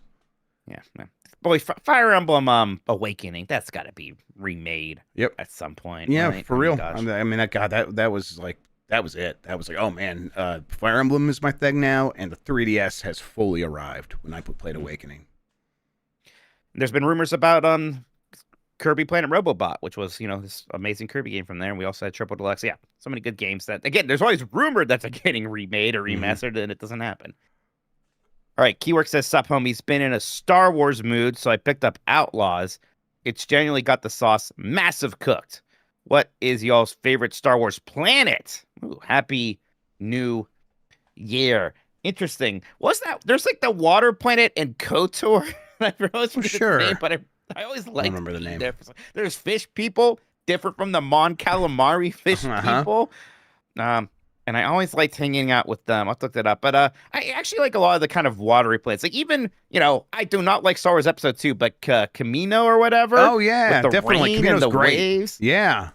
And I think Battlefront 2 had a level set there, and it looked so cool. It was such a pretty incredible looking. level. Yeah. It looked awesome. I like Dathomir a lot from Jedi Fallen Order. Part of that could just be that character that's from Dathomir. She's great. Huge crush on her. She's like a really fun character, and I'm really enjoying playing Survivor now, being like, oh, we got to get these crazy kids back together. And then I don't know. I've always just been a Hoth guy. I like snow. And I like snowy levels and I like snowy planets. And Hoth was just really good for that. It looks like it looks like Norway because that's where they filmed it. So yeah, I like it. Manon was that water level from KOTOR, apparently. Manon, yeah. Manon. Yeah. I am kind of like getting into a Star Wars game mood. Like I speaking of like retro games, I really should just play through KOTOR 2 finally. Get that restoration mod going, play it on stream or something. That'd be fun. Yep. Dan Mancini says, the recent weather has me thinking about the most important question of our time. How would you reboot Ice Climbers in the modern day and make it not bad while still keeping with the spirit of ice climbing? Does ice climbing even have a spirit? Is it that bear guy in the sunglasses? What company should make a spinoff about the guy in the bear glasses? Super Giant, the Expedition 33 people, NASA? I mean, this should be one of those co-op slop games. It should be co-slop. It should be a Joseph Ferris co-slop. Yeah. Right, like if Orbitals is good, it tells you just say you're making an Ice Climbers game now. Surprise! We're gonna give you all this money. Even if it wasn't like have as in depth as one of those, where it's just like occasionally like one of the players has to go do something to sort of like wind a gear to open up a route for the other one. Even if they just added a little bit more of that, that could be a lot of fun. I mean, either that or it's like Spelunky in reverse or something. I don't know. Sure. Okay. Yes. That'd be neat. A roguelite, like a really hardcore roguelite from Nintendo with ice climbers. Sure. Why not? Soulscream says, given the current hardware landscape, do you think Nintendo enters streaming in 2026? But can you imagine how bad that service would be? Yeah, that would suck. That would suck dicks. Yeah, it'd be bad. I don't think so. They just... They know exactly the package that they're selling, and they know that the system makes their stuff feel special. So no, I mean, enter it. Maybe they enter it in some way. I don't know. What if it's really good, but they do the most Nintendo thing, and it's like you get like an hour to play. Right, you have to pay by by half an hour segments or whatever. Yeah. Lenny Cool Dick Denver says, "Hey Jeff, NFL, never heard of her. Grubb and Mike, the Pop Tart Bowl made me Mormon Minotti. What will be the one more thing at the end of the next Nintendo Direct, and how long will it take for Jeff's answer to end up in Reddit? Did you watch the Pop-Tarts Bowl? Because it actually ruled. It was a great game. I was not able to watch it, and I was very frustrated because I saw you skeeting about it, and I was like, he seems like he's having a wonderful time. It was good. It cheered me up a lot. I actually did the Pop-Tarts good. Bowl. There's one of the new Pop-Tarts. I guess they put protein powder and strawberry Pop-Tarts, and they're now parading it around like a health food. Yeah. It's like, and the mascot is swole. And I think that's funny. And he ran away before they could sacrifice him. So he's gonna the plot line continues. Oh, okay, all right. So where does he show up next? At New Year's? I think he shows up at the 2026 Pop-Tarts Bowl. I can't wait till then. Oh man. Yeah. I mean, yeah, Luigi's Mansion 3, maybe, or maybe it is whatever the Smash Brothers thing is. You know, I mean, it's hard to say because it could be something where, like, when, you know, we got Bonanza, not completely out of the blue. There were some rumors there, but it could be like, hey, F-Zero is actually coming back, actually. Yep. Yeah, something along those lines. You know, maybe it's even kind of early for them to start talking about. Maybe Luigi's Mansion 4 is one that shows up in the summer and comes out in the fall or something like that. So the next Direct, I don't know. But yeah, Luigi's Mansion 4 does feel like the one that is going to be big for next year. Adam Juice says Nintendo has changed Diddy's hat to have a pin that says DD on it. What do the D's stand for? Diddy Dong. Drummond J108 says, with so many games available to play, when the time comes to play a game, I get choice paralysis bad. How do you pick which game to play during your free time? Also sending lots of love to Mikey. Thank you, Drummond J. Sometimes you just gotta have to do it. Yep. Right? Like the other day, I was like, am I doing like Dragon Quest 2 or am I doing Final Fantasy Tactics? What kind of convinced me was like, well, Dragon Quest 7's happening soon. I don't want to get like super Dragon Quested out maybe, so let's finally do Tactics. And you know, then once you make the move, just stick with it. What the heck? Yeah, you got to like shake yourself a little bit and be like, I'm being silly. And yeah, of course, so I get choice paralysis as well. But it's like I'm always happier when I end up actually picking something. And then if it's not hitting, then pick the next thing. And you know, and also there's nothing wrong with grazing. There's nothing wrong with playing for a game for 25 minutes and then putting in the next game. That's fun. I did that a ton as a kid. I might as well keep doing it. Krennic says, what up, Nintendogs? You've been transported to be 18 years old and told you must compete in esport. Which esport would you choose and why? I mean, I would like it's like I thought Smash Bros, but that community was famously toxic and bad. Maybe I don't want to be associated with them in any way. So maybe I will be just like one of those weirdos that gets really good at Mars' Capcom 2 or Third Strike or something. Yeah, I would probably try to see what's going on in Counter-Strike. I would Sure. play some of that. It seems like they're having fun over there still for whatever reason. Yeah, the T-Sport ones sound like too much pressure. I don't know. I don't want to let other people down, just myself. That's true. That's a good point. Oh, that's a good point. Yeah. Tommy Pencil says, I'm sorry for what I've done to this and Giant Bomb's community. I didn't know it was going to blight all of us. I am ashamed of what I've done. Please forgive me. No.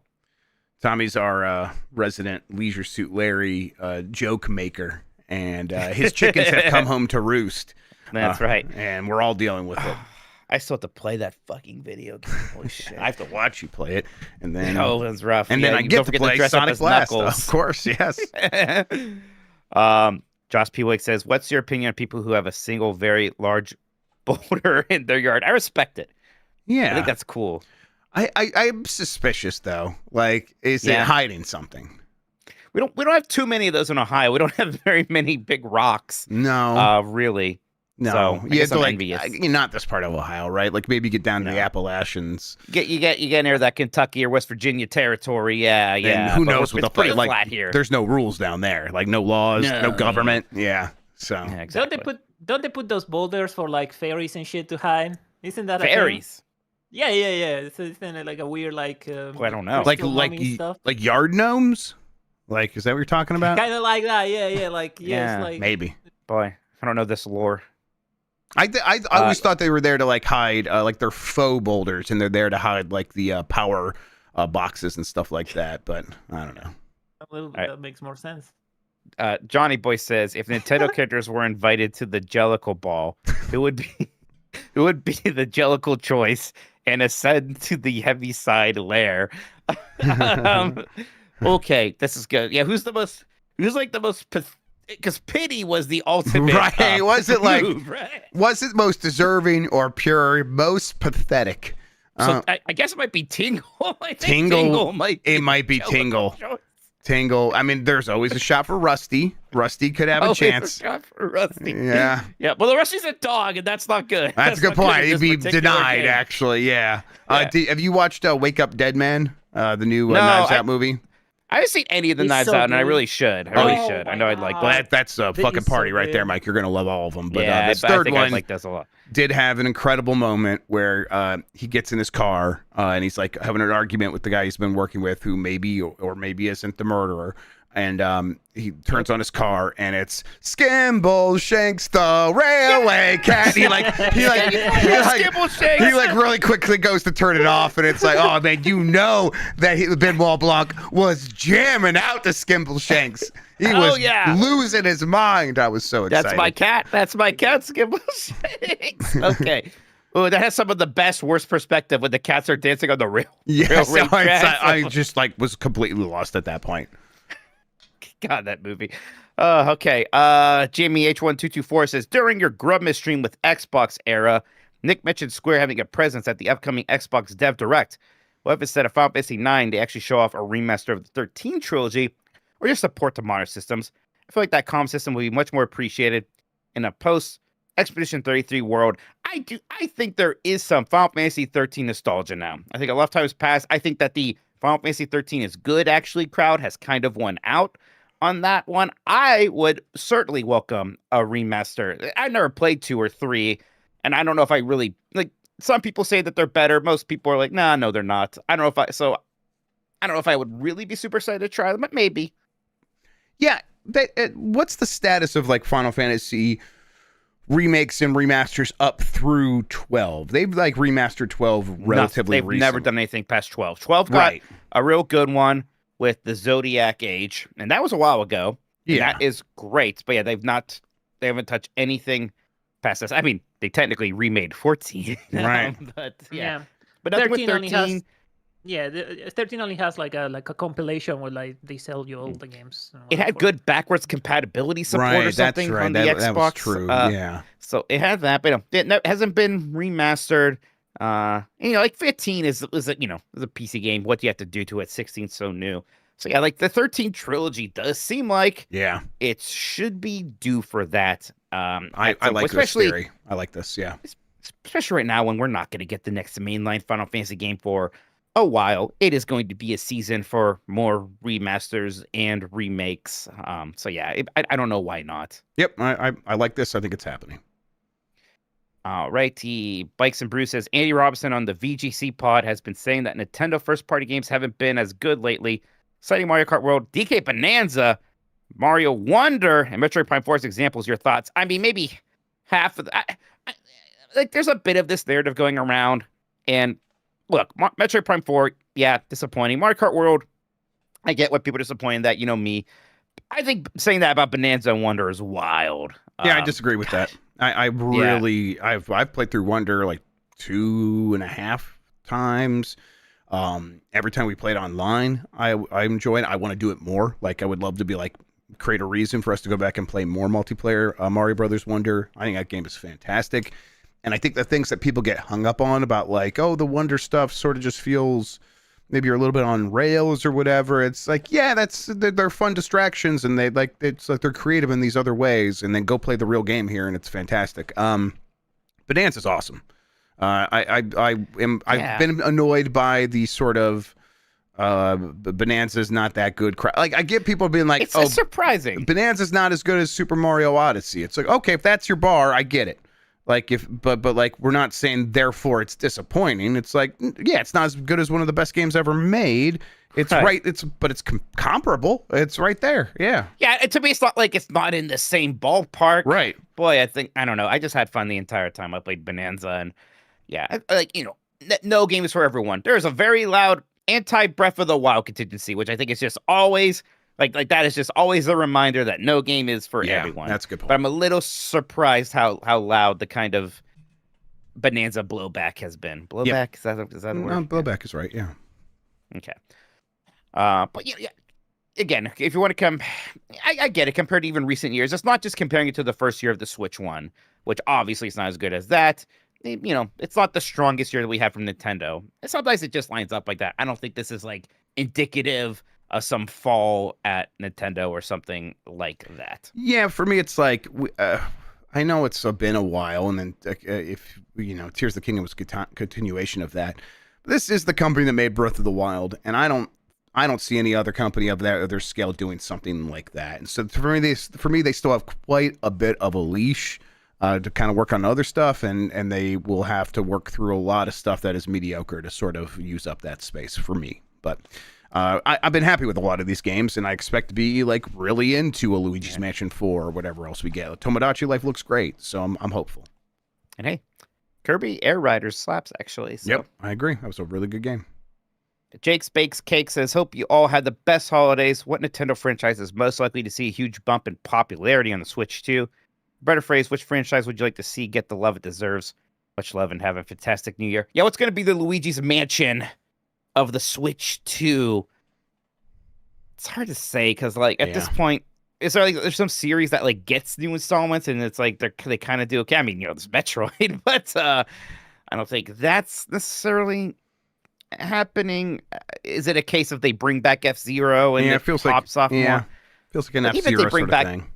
But they could bring back F-Zero, Jeff, and I think they will at some point. I don't expect it to sell 5 million, 10 million probably copies. Not. Yeah, it's hard to say. I don't know. Like if they were like to do what they did with Kid Icarus Uprising on the Switch, it's like does that pop off even? I don't know. It's hard to say. Yeah, I don't know if there is one like that. Honestly, yeah, it would be a surprise. I mean, it was a big surprise when it happened for Luigi's Mansion. Yep, it was. We'll see if it happens. Stinky says, "Keep stinking, my dogs." Okay, thank you, Stinky. Yeah, I'm on it. Pinbot02 says 100 pizza rolls or 100 nugs. I think I could eat 100 nuggets more likely than 100 pizza rolls. No dairy helps, right? Yes, that's right. Yeah, protein feels like it's easier to go through than carbs. Yeah, and it's like as long as I could like sauce up the nugs as needed, like not every nug, but like when I need the nug to be a little wet, like that would help. Yeah. All right, next up is from Mitchie Poo, who says it's been the wildest ride of a year for me personally. The highest of highs and lows, but you guys, along with the GB crew, have been a constant of great vibes and laughs. Thanks for it all. Here's to 2026. Thank you, Mitchie Poo. Here is to the new year. John Martin says, just agreed to a last-second Florida trip to Universal and Disney over the Martin Luther King Day weekend. Have 4 fun. days between Saturday and Tuesday. Nice. I think the priority is 1 day at Epic Universe, 1 day hopping between both the other Universal parks and Hollywood Studios. We went to only one other park at Disney. Which should it be? I mean, if you want to do a lot of rides, go to Magic Kingdom. If you want to get a lot of food and drinks and you like adult beverages, go to Epcot. And if you like animals, go to Animal Kingdom, right? Animal Kingdom closes earlier than the other ones. Yeah, it does. So you could even do like go to Animal Kingdom till it closes at 6, then either go to one of the other parks or go to Disney Springs and shop. Or how the hell do I like see that. Pandora at night? That's so frustrating. Yeah, you got to go. Right. Well, so they're working on a major expansion right now with the Encanto and Indiana Jones stuff. And I think the hope is once that opens, those park hours will finally be extended longer. That'd be great. The Uncharted Wolf says, what's up, Cool Dog and Nerd Dog? Didn't specify which one was which. Mike, I recently watched all the Disney Renaissance movies for the first time. Below is my ranking of them from worst to best. Please tell me how cool or dumb I am. Jeff, you can talk too. All right, so number 10 is Rescuers Down Under. 9 is Pocahontas. 8 is Hercules. 7 is Aladdin. 6 is Tarzan. 5 is Beauty and the Beast. 4 is Little Mermaid. 4 is Hunchback of Notre Dame. 2 is Mulan. And 1 is The Lion King. I like all these movies actually a good deal. I do too. Even though I like Rescuers Down Under a lot, it's hard to argue for it being above many of these. I think I like Mulan. Mulan at number 2 is pretty high. Like Mulan's not better than Beauty and the Beast or Aladdin. Aladdin at 7 is kind of low, I think. But maybe, I don't know, maybe there was something specifically 90s contemporary about Aladdin that doesn't transfer quite as well these days. I don't know. But I like Aladdin a lot. It's hard to like for me to process Aladdin outside of seeing it as a boy in the 90s, and it was just like, yeah, I don't know. It does feel very of that time, but in a good way. So maybe that doesn't translate if you're not coming at it from that time. I don't know. Adge Guy says, with Pikmin 3 Deluxe getting a Switch 2 patch, I'm annoyed that Pikmin 4 hasn't. What game's lack of a Switch 2 patch annoys you? I mean, Mike's right about the Xenoblade ones. That's just like on a sort of academic level. It's like we know those games can run better if they just unlock some stuff based on what people have researched and stuff. So it's like, yeah, why doesn't it? It's strange. Yeah, and I hope that Thousand Year Door does, just because it was a bummer that the game that was 60 frames per second got remade to be 30 frames per second. So, and again, like maybe it's a Bloodborne thing where just increasing the frame rate's not that easy. I don't know, but maybe it is. It's confusing. But I like to see that game at 60 frames per second because it is such a good game. It's a good remake in so many ways. Yep. Beefhammer says, hey, boys, so another year of both the Browns and Bengals missing the playoffs and disappointing Ohio, huh? As a proud fan of the Bengals and their fuck-ups, I still admit to feeling disappointed by the results of the season. Woke up frustrated, went for a run, audibly screamed, ran to a fellow disappointed Browns fan, but then I almost shed a tear as I looked at the sun rising over our Arby's. That's when I remembered, this is Ohio, ready for next season. I had zero hopes for this season, so like I'm not disappointed at all, Jeb. I am not allowing myself to feel something for the Browns until they show me something, which, you know, God knows when that's going to be. Anyways, you're the one with the disappointing season. Yeah. Yeah, it's not good. Yeah, that was it was rough, and people will give you all the reasons for it, and they're almost all wrong. It's just the offensive line. The offensive line. I mean, the defensive injuries were really bad. The offensive line basically being decimated and replaced. It was it's like that was holding the whole team together. So hopefully they fix it. And then Joe Beezer says, "Hey, Beef and Cheddar Boys, what's your New Year's resolutions?" Yeah, it's I get people are pretty anti New Year's resolution these days. I never took it too seriously or felt like it was something I had to take. Whatever. I will probably pick something, and it will be something fun, something I want to do, like playing more PS2 games or something like that. I'm not going to try to change my lifestyle based on New Year's. I would do that in other ways. But I kind of want to. I don't know. There might just say about things that should be improved. I'm like, I should probably get into some better shape. Yeah, and it's like it's an excuse. If it only works for like 5% of people, maybe you're one of those 5%. It's worth trying. There's nothing. It doesn't hurt to try. My sleep schedule, which has never been good, has gotten much worse because of, you know, the holidays and other things. So got to work on that as well. So we'll see. All right, that's it for the mailbag. Thank you so much, everybody. Let's take one more quick break. Come back. Let's talk about anything we've been playing. Let's do a little bit of a Metroid Prime 4 spoiler discussion. First time Jeff and I have talked since we both have beaten it. We could talk about that ending and other things. Be right back. All right. On standby. Go to the bathroom. Yep, sounds good. Tomorrow, everybody. All right. Tomorrow's there is no podcast going up. That'll be Thursday. Nope. On Thursday, baby. On Giant Bomb tomorrow, I will have put up a travel log, a vlog of me and Mike going to Cleveland Gaming Classic. I finally got that edited because I was like, when I was getting the new computer set up, I was like, if I don't do this now, it's half finished on this old computer, I'll never finish it. So got it done, and it was a lot of fun. It's about like 20 minutes, just me and Mike hanging out and showing off mostly what he bought. He got some big stuff though. He got some big games. It's a good watch. So yeah, those are my favorite type of content.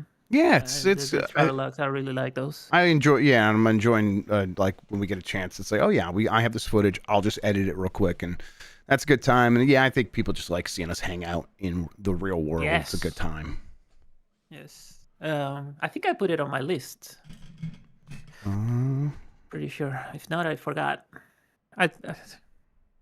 When I submitted that list like hours later, I remember all the other stuff I didn't put in. I forgot to put in the list. Yeah. Like fucking Pipistrello, I forgot to put.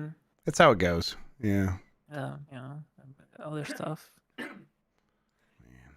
It's okay. You should put a lot of tokusatsu in there. Banana.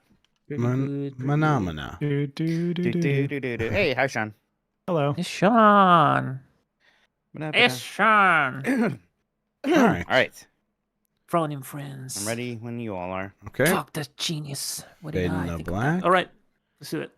Back in 5, 4, 3.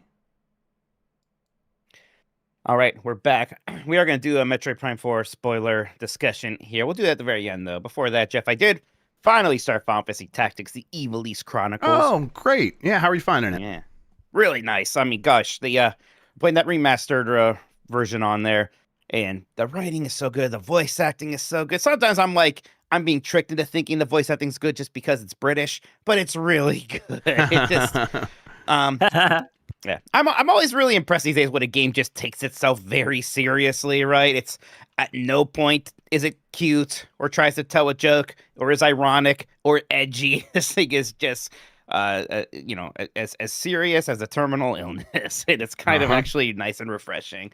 But then the tactics feel good, and it has a job system, and I love job systems. Just makes grinding feel so. Like grinding for experience is good. Grinding for job points, Yeah. Ooh, give me those job points, baby. It's the best kind of grinding. I agree. Absolutely. Yeah. And those jobs are great too. That might be. If there's one game I might push you to try this year, it might be Final Fantasy V Pixel Remaster. I think you'd like it. Yeah, I think I'm realizing I need to go back and do that. I've always heard good things about its job system. It's like, oh, that's the job system actually. So yeah. Yeah. So, so playing that now. I did that after I beat Metroid Prime 4. But anything else Nintendo Wii for you besides? Yeah, like I said, I replayed Super Metroid on NSO. I thought about doing the same thing as a little bit of a I want to feel positive things about Metroid again. Yep, that was definitely it. And there was a couple things I was considering, and there's always Metroid dread kind of calling to me. But I'm like, you know what? It's been, I don't know, maybe 10 years since I played Super Metroid, and it's still that game. It's still a ton of fun. Boy, when I start nailing the wall jumps and the screw attack and all that stuff, it's like, God, this game just has a particular feel to it that really jives with how I remember it. So it's like, oh, it just fits like a round peg in a board or whatever. And then let's see, I played a game of Lego Party with Addie today. And it's like, okay, if it's just me and her, I can sort of handicap it in the right way, where making sure she has a chance. But she picks up these games real fast and was doing pretty well on her own. And that game is one I think I wrote in my top 10, which is not out yet, but it's in my top 10, spoiler. That's I just always want to be playing it. It's so good. It's so refined. And it does a good job of capturing the multiplayer gameplay feelings I had going back all the way to the N64, but what if it was just good in every way? So yeah, that was a lot of fun. And then the other thing is Big Hops, which I can't talk about anything that's past the halfway point of the game, but I'm not past the halfway point. But it's, what we showed off in that quick look, for people that don't know, it's a 3D platformer that just sort of has a great movement system, has wall running, sort of a jump and a dash, or a jump and a dive. The frog has a tongue that could sort of grapple onto things, and you can spin around. It just has a great physics system. So if you sort of get a swing going with the tongue, and then you jump out at the sort of tangent of that circle and land right on the ground, you'll carry forward that momentum and sprint really fast, and then you can jump and dive and kind of keep continuing that momentum, and that'll carry forward into the wall runs.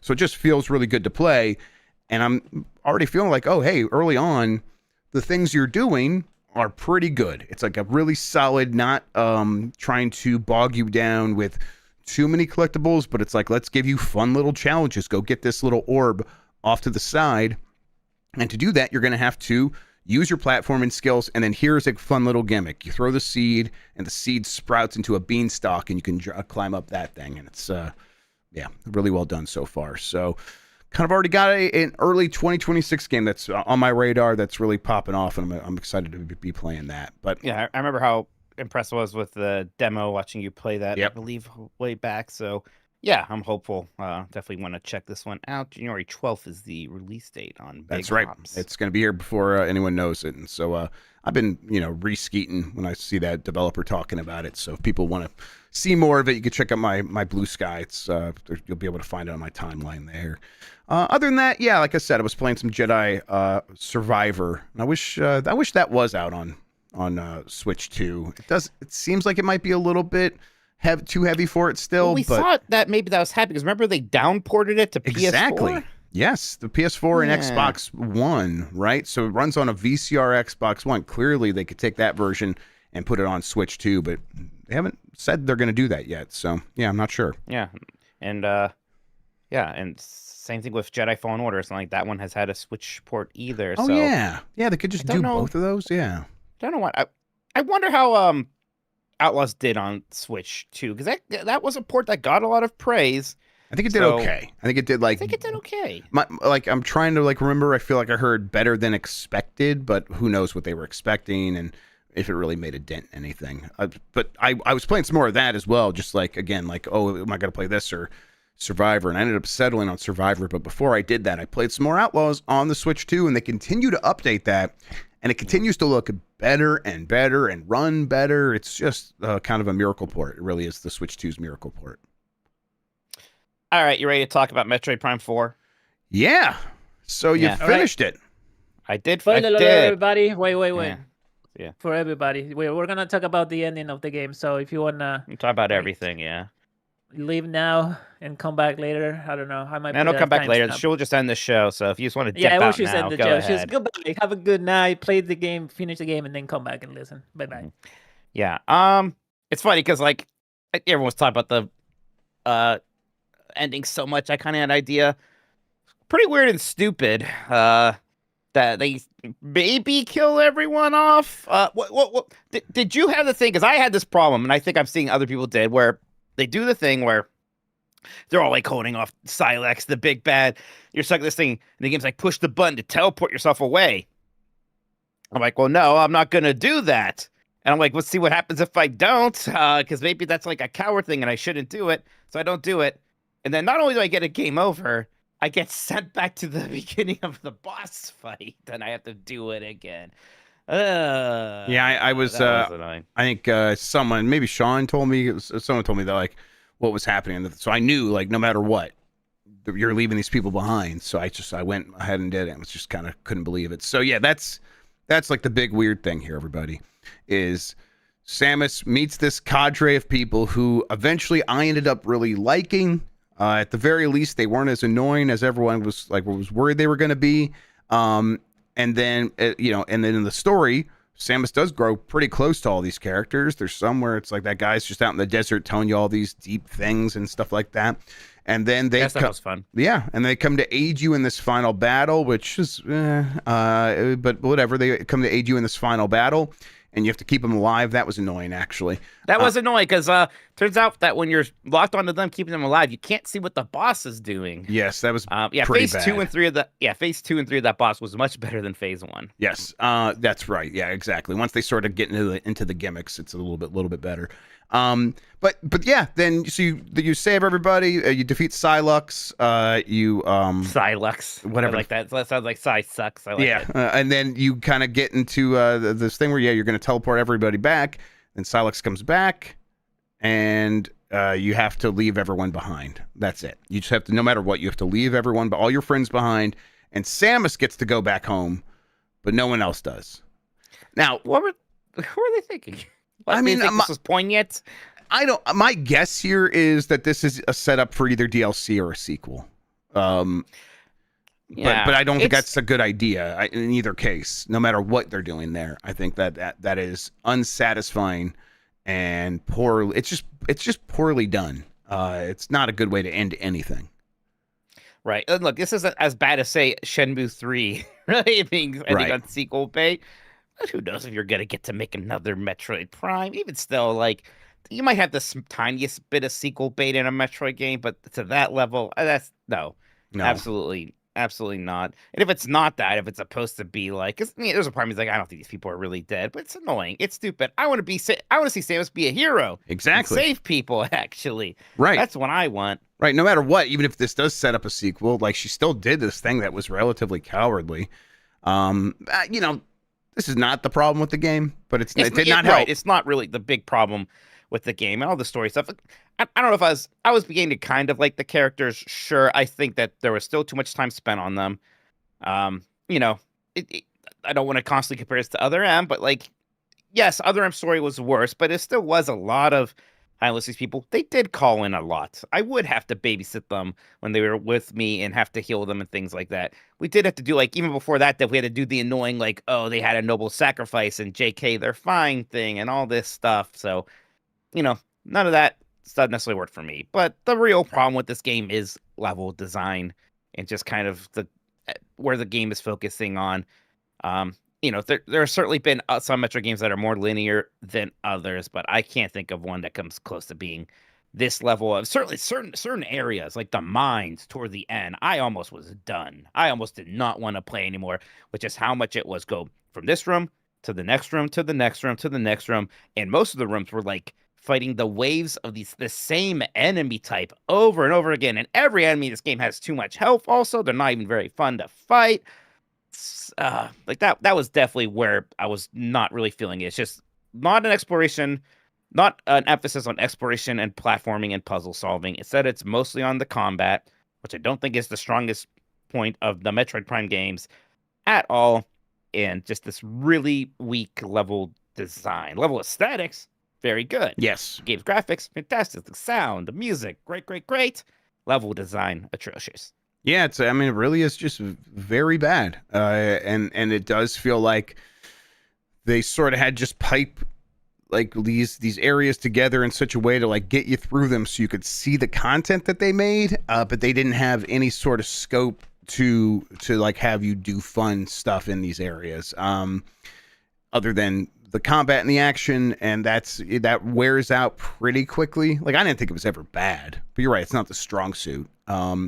And I just wanted it to feel like a Metroid exploration search action game. And there was not much search action in this Metroidvania. If really any at all. Like, you know, the times where it's like, let's go back because we got a new ability. It was so like there was a cordon off section in Volt Forge that you couldn't go into before. Well, now you have the thing, go back there, get the thing, and then go back out. And it's like that's it. Like, that's the interconnectedness of this world, and that's hardly anything at all. I think that's where I was like very frustrated with the game. I'm like, oh, there is nothing here. Now, I'm hopeful they'll get a chance to make another one, because there was that making of behind the scenes interview conversation with the developers and with Tanabe, I think, or the producer. And they basically just said, yeah, we rescued this game from hell, and we kind of like we're like going in a direction with the stuff that we did save from the previous version of it, and we kind of looked around, we're like, we kind of have no other choice but to see this through. And there was the implication that they've set up the pipeline to make a Metroid Prime game, and they will likely let them do it again because they've set up the infrastructure. And I'm like, yeah, I hope that's the case, and I hope the next one just gets to be the Metroid Prime game that I want. Which, you know, I do see a lot of people that genuinely like Metroid Prime 4, and I think that's fine, and like I'm not going to try to take that away from them, but I bet they'll like the Metroid Prime game that I would like as well, and I bet they would like it even more. So I'm like, give me one of those, and let's see if we can't like really get this series sort of figured out and solved. Yeah, you know, I'm not like, I think this is some absolute trash game or something. There are some higher points. Ice Belt is by far the best area. Yeah. It definitely is the best level design. I think it does have the best aesthetics and vibe to it as well. Thought the boss fights are generally pretty good, and that's something that maybe the Prime games aren't always great at. Even the one even in the mines, I thought I liked that boss fight in the mines. Yeah, no, exactly. Even the times we fought Silex, I actually kind of liked how often it was like, quick, get into a morph ball, just to dodge, just attack sort of thing, and him taking my energy take and have to bump into and get it back. I liked how much of my abilities it wasn't feeling like the Zelda boss fight where it's like, you got the boomerang, now use the boomerang, right? It was more involved than that. So, yeah, it's a frustrating game for sure. And it's weird because there's like, you can kind of see the development troubles when like early on, there's that point where the guy calls, he's like, "Oh, you need 3 more of the keys. You can get them in any order you want." It's like, no, you can't. No, you can't. Actually, you absolutely can't. So what happened there? Like, why does he say that when absolutely that is not the case? And it's like, well, the reason is, and they kind of said this in the interview, they were going to make this game more open. They were going to make it more like Breath of the Wild.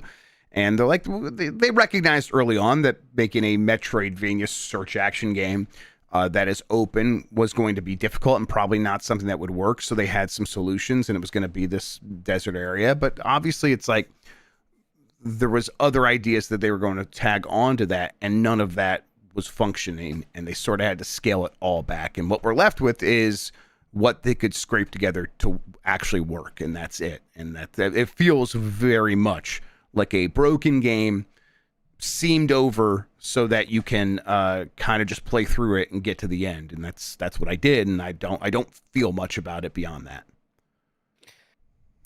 Some other smaller things, like and again, none of these are like the big problem with the game. I don't want Samus to talk a lot, obviously, and obviously Other M left a lot of, a bad taste of people out in terms of like Samus being a really talking character.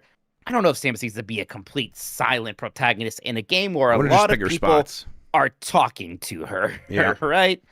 I mean, most of the time her nodding and no selling was like right, but it's like I was expecting a line here or there, and I don't think she talked at all. I don't think she said anything. It's just the grunts mostly. Right. So yeah, I don't think there was And I kind of wanted to like build. I want her to be a character that can talk and chooses not to most of the time, which is what happened in Dread. In Dread, where she has like that line that she says in the alien language. I'm like, oh, that's cool. Yes, exactly. Yeah. And that hits like a moment of the year for me, like that moment. And then she kind of screams and says something at the end of the game as well, and that's that feels like a culmination. Feels like her releasing something. And I was expecting the same thing here, and we didn't get it. Now, again, that's not the problem, but it's definitely something that annoyed me as well.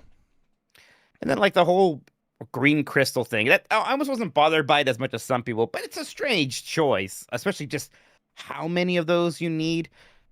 I also hate how, like, you can't just hit one of them. There's always, like, a few of them put together, and you always miss one, so then you got to circle back and hit it again. I'm like, why didn't you just make these one thing I have to hit, for the love of God? Then these things fly in, and again, they take 8 hits to kill for some reason. You can't actually target them, so you just wait till they get in range of your auto hit. You're just spamming that attack button. Like, I don't even mind the idea of just having this big open desert thing, and I never minded that when I saw in the trailer, because riding the thing is fun, but it just seems like there were some simple, easy ways they could have made that experience more enjoyable. Yeah, and like even like the slide attack where it's like you get the thing where you can like hit all of those crystals at once or quickly take out an enemy. You can get more of those, like so you can do 3 of them back to back, and it's like that's when it like really starts to open up. But you really do get those pretty late, or at least I did.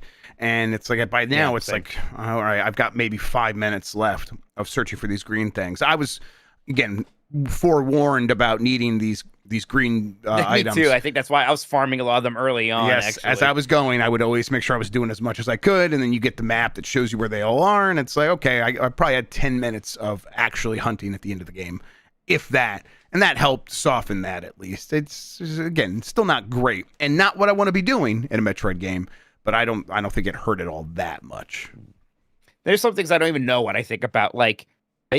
Towards the end of the game, you can go back and shoot those scout bots, and it does just put where all the items are on your map. Yep. And like it's like part of me's like, okay, I guess I'm glad I can just get these things easily now. But another part of me wishes it was actually more fun to go and explore and get these things.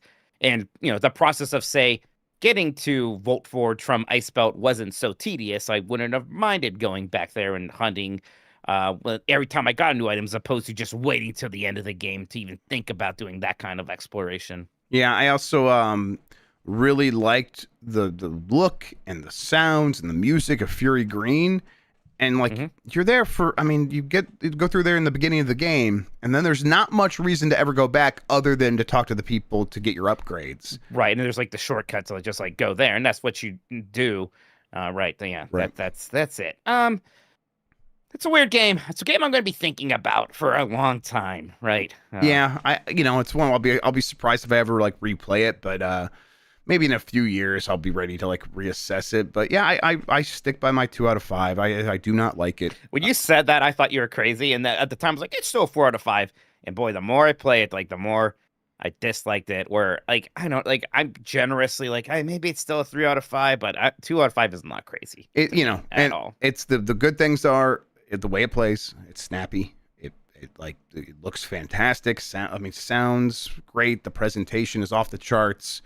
They do a lot of stuff right. It's just the most important stuff to me they missed on, to the point where I did not enjoy the game when I was done with it. All right. So that's Metroid Prime 4, which was an interesting twist on 2025, a year that is now almost over. Did we get any more super chats that we need to read before we? I'll look real quick. Do you know what happens if you 100% the stuff? Like, obviously she unmasks, but you see more of that flashback where you see that Silex was a Federation trooper that was mad at Samus. Yeah, he lost he was a Federation trooper, lost his troops because he was reckless.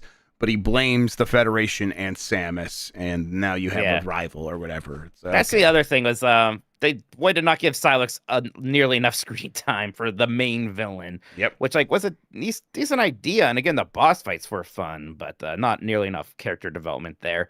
And I'm like, would I've felt more if I had played Metroid Prime Hunters, which maybe is not the question I should be asking. No, maybe not. Yeah.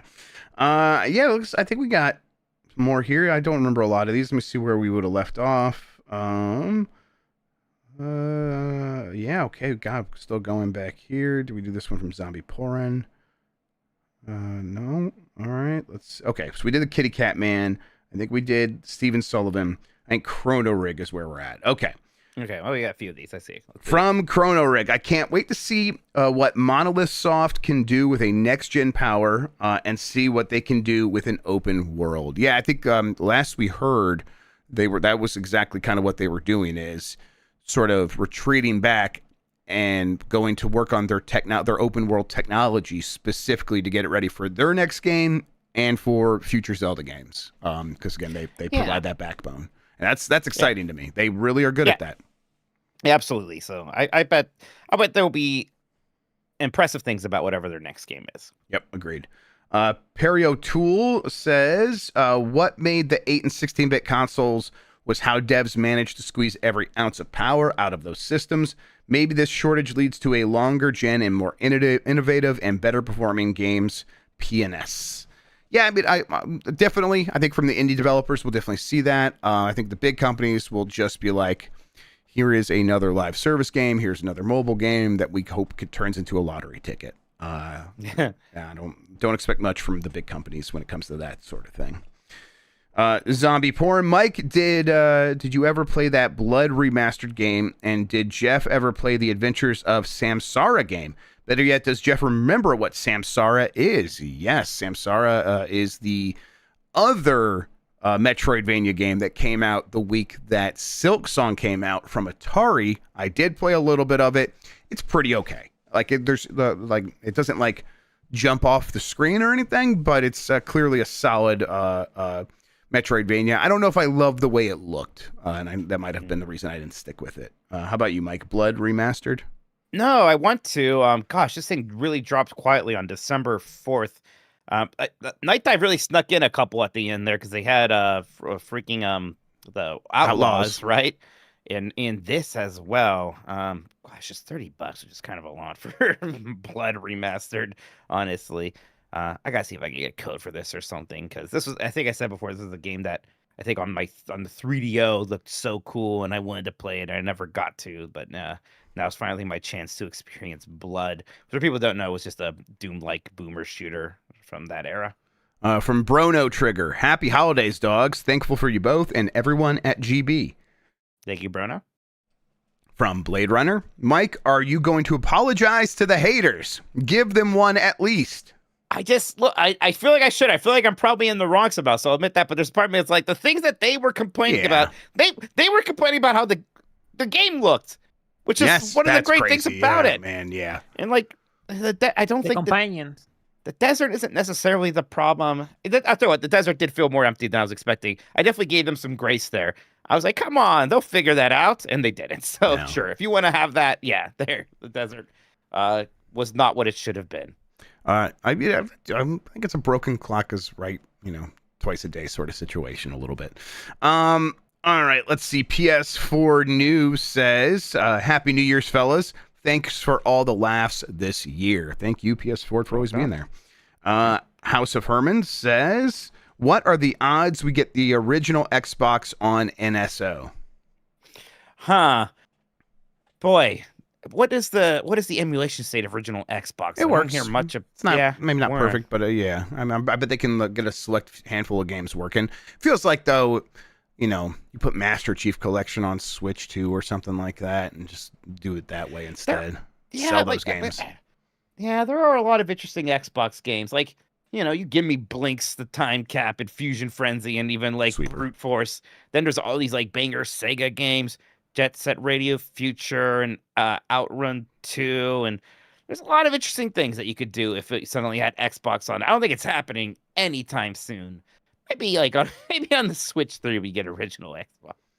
All right, from Blade Runner again. Jeff with the John Goodman vibes in the dude's attire. Yeah, thank you. Yeah, that's fantastic. Yeah, I like this not hooded, this zip-up sweater. I wore it to Walmart the other day, and I was walking in, the greeter complimented it, and I was like, hell nice. Yeah, thank you very much. That's how you know you're styling and profiling. Yeah, Walmart greeter likes it. Absolutely, they're the height of fashion. From Jason Fulton, coming in late, wanted to send money, but asking my monthly Zelda predictions in 2026. Have a great New Year's. Don't get too coated in goat sauce.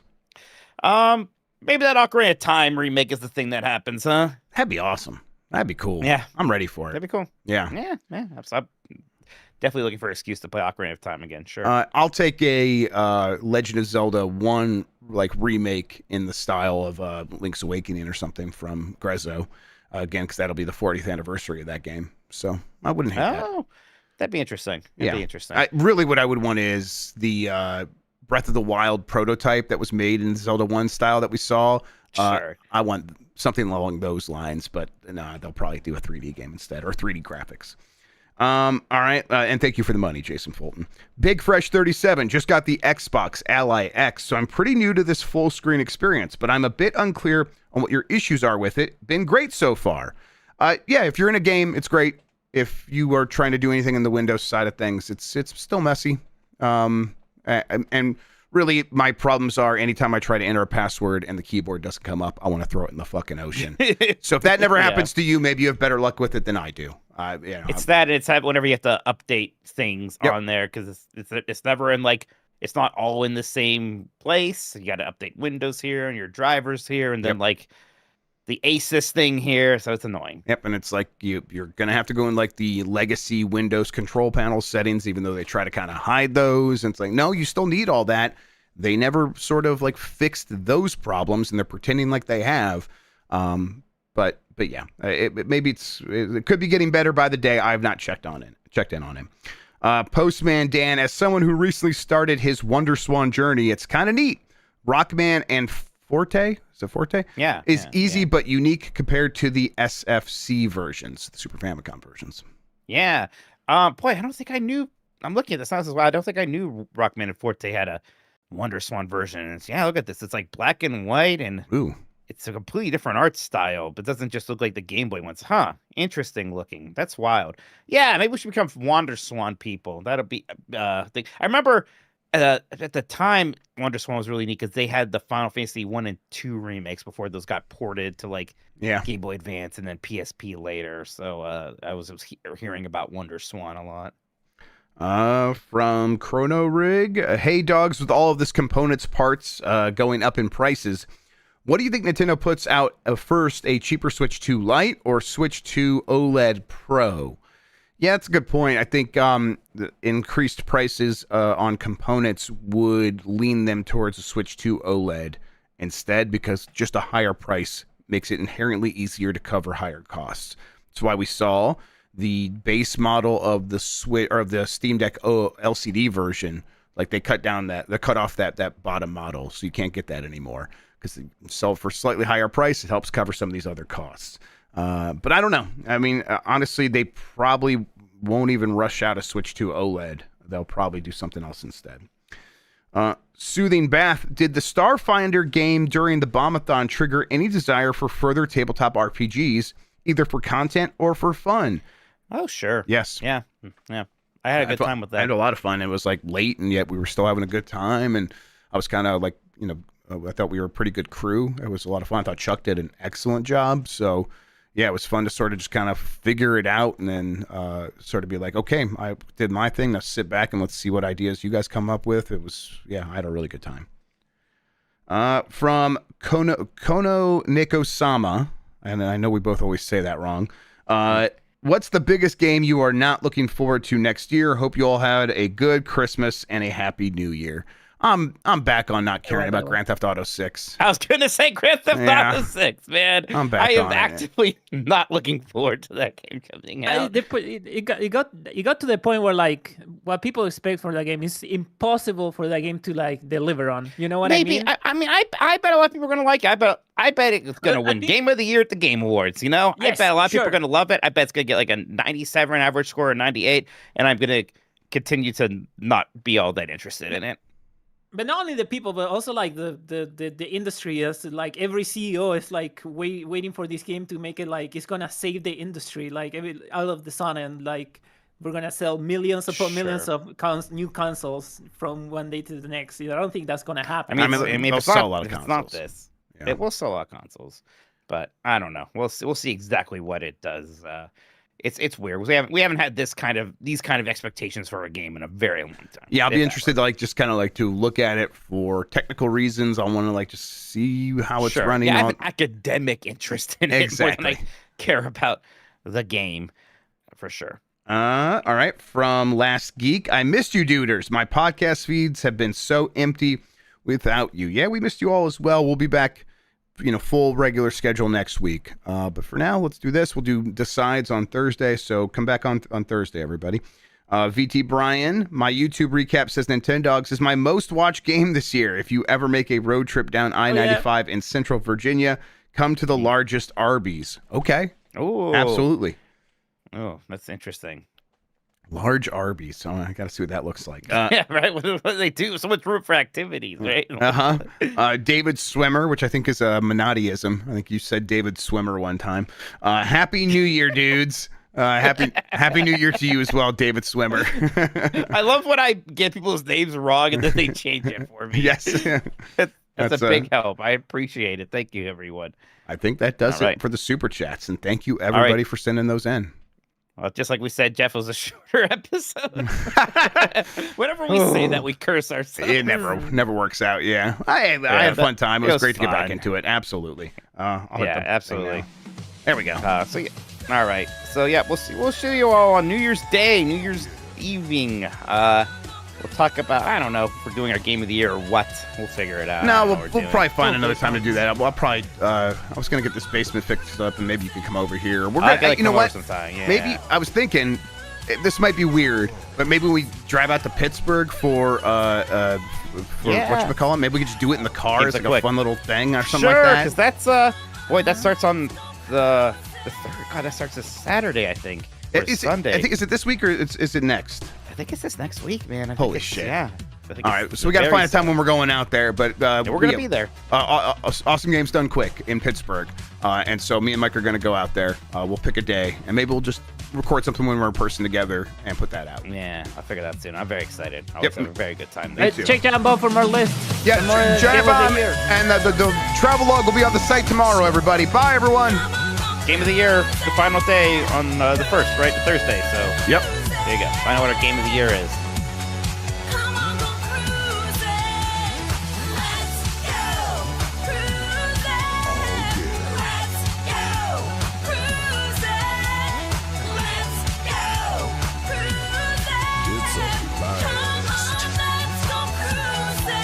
Stop.